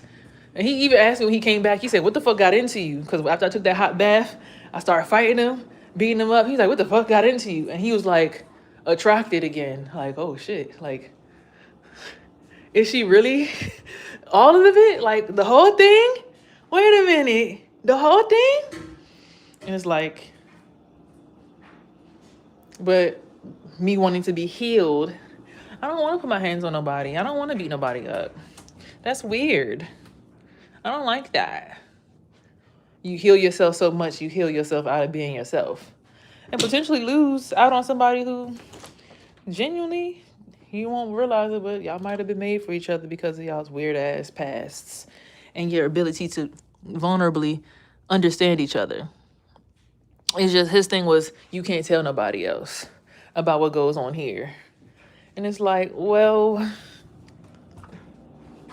you know that that's not my personality type, so you can't really ask me to be something that I'm not.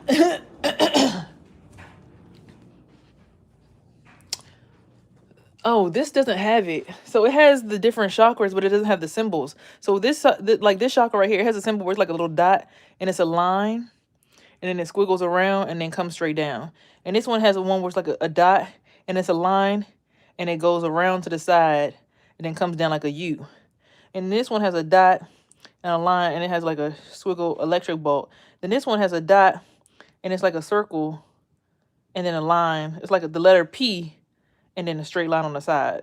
And then this one has a dot, and it has like a V, and a M, and then another V at the bottom, which represents the tailbone.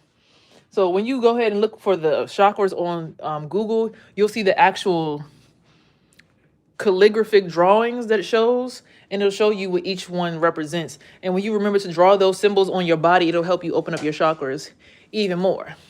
And you understand that the dot and the line is essentially you, because you have that's why they say the 7 sisters of the so and so. It's basically you, and you have 7 different versions of yourself. So you get to choose which version of yourself you want to be. Like, I think he genuinely liked to live in his sacral chakra, so he was his sacral chakra version.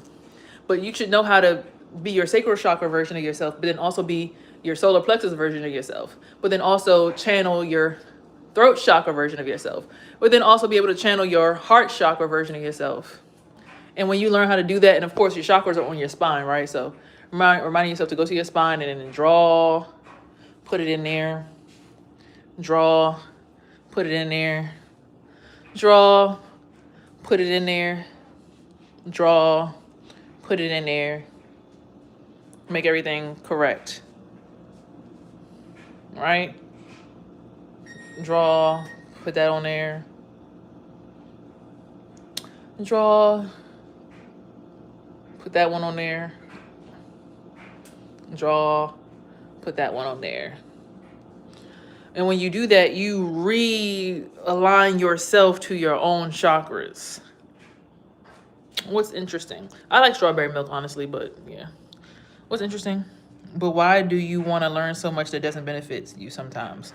I'd rather have a knowledge of what the fuck is going on so I can understand whether someone's trying to play in my face or just simply understand if I'm dumb or stupid. Because once you show somebody that you know what the fuck going on, you get to then see if they still gonna play in your face or respect your wisdom and move accordingly. That's why I like to know what I know. Because I want to know if people think I'm stupid or not. If they think I'm just gullible enough to get played with, or if they genuinely was just doing it because they didn't have that level of understanding.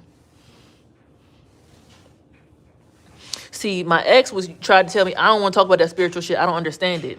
And even my son would be like, I don't understand it. But they do that because if I don't believe that you truly understand it, I can't hold you accountable for that level of knowledge. And that's what they were trying to teach me as masters themselves.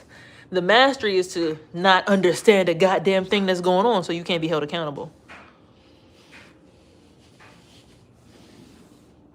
That's the mastery in it all. Don't understand a goddamn thing, then you won't know what the fuck going on.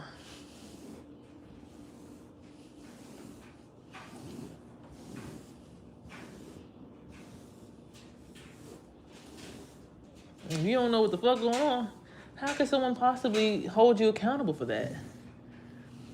Oh, he didn't know any better. Come on now. Come on now. Don't be so hard on him. He didn't know any better. But I like to know so I can see how people gonna play. People really be thinking like, yeah, we about to get this motherfucker out the way. We better go over there and we gonna scam on their ass. We gonna scheme on them. We gonna siphon all their energy. We gonna leave them motherfuckers spiritually broke. They about to be mad as shit. Yeah, we about to thug on their asses. We about to run down on shit. And you see like, okay. You really thought you about to come in here and play in my face. So what I like to do is I play my frequencies on my loudspeaker when I do hair. So, you know, I already set the tone. And they're like, ooh, what kind of music is this? Why you listen to this kind of music? Oh my God, see, like, he did this to my wall.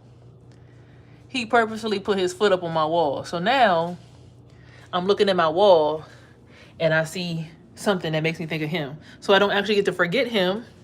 So he has a way of staying connected to the original force that he had to go through for his spiritual elevation. Even if we do break up, I'm looking at my wall like, this motherfucker fucked up my wall. Now, a smart woman like me, I'm gonna just call the maintenance man and tell him to paint over everything. And the hotter something is, the more energy it has. Yeah, so I'm not gonna lie to y'all. Sometimes my water will feel like it's not getting hot. As soon as I think about him, the water gets hot immediately. It's like,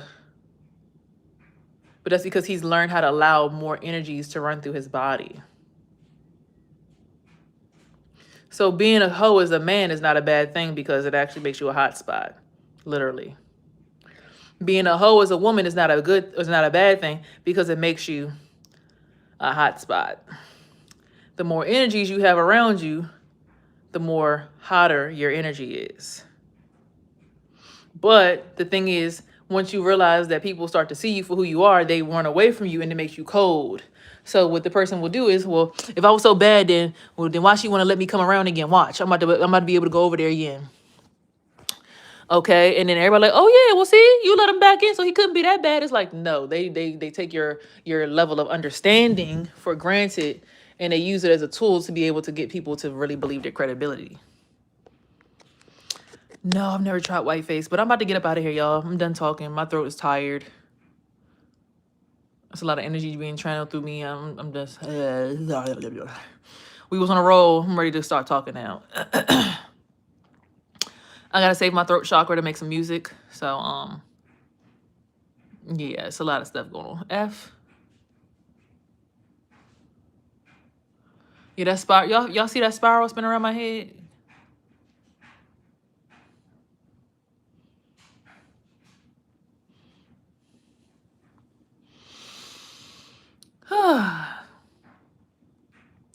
So yeah, I'm ready to stop this live feed. Literally, just listen to the word, this live feed.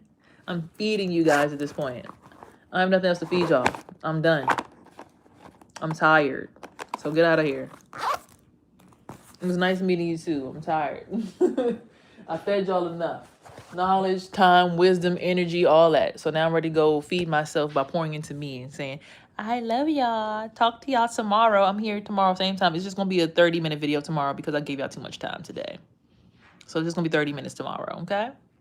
I love y'all. Happy to have y'all here and appreciate y'all being here. Remember, take some time to learn the anatomy of your brain. The Taurus bull in the front of the head, the elephant in the back. Who is that? What's his name? Ganesh. And all the different ancient Egyptian symbols that exist in your brain. Take some time to do that homework before you come here tomorrow. So do that. No, I'm not coming back on here later on tonight. Fuck no. Yeah, don't do that. Yeah, don't do that. So yeah, tomorrow just take time to do the different symbols, learn them all from different angles, and yeah, I got some work to go do. I gotta go make sure he's okay because he spent a lot of energy on this too. So I gotta go make sure he's cool. All right, talk to y'all later. Peace.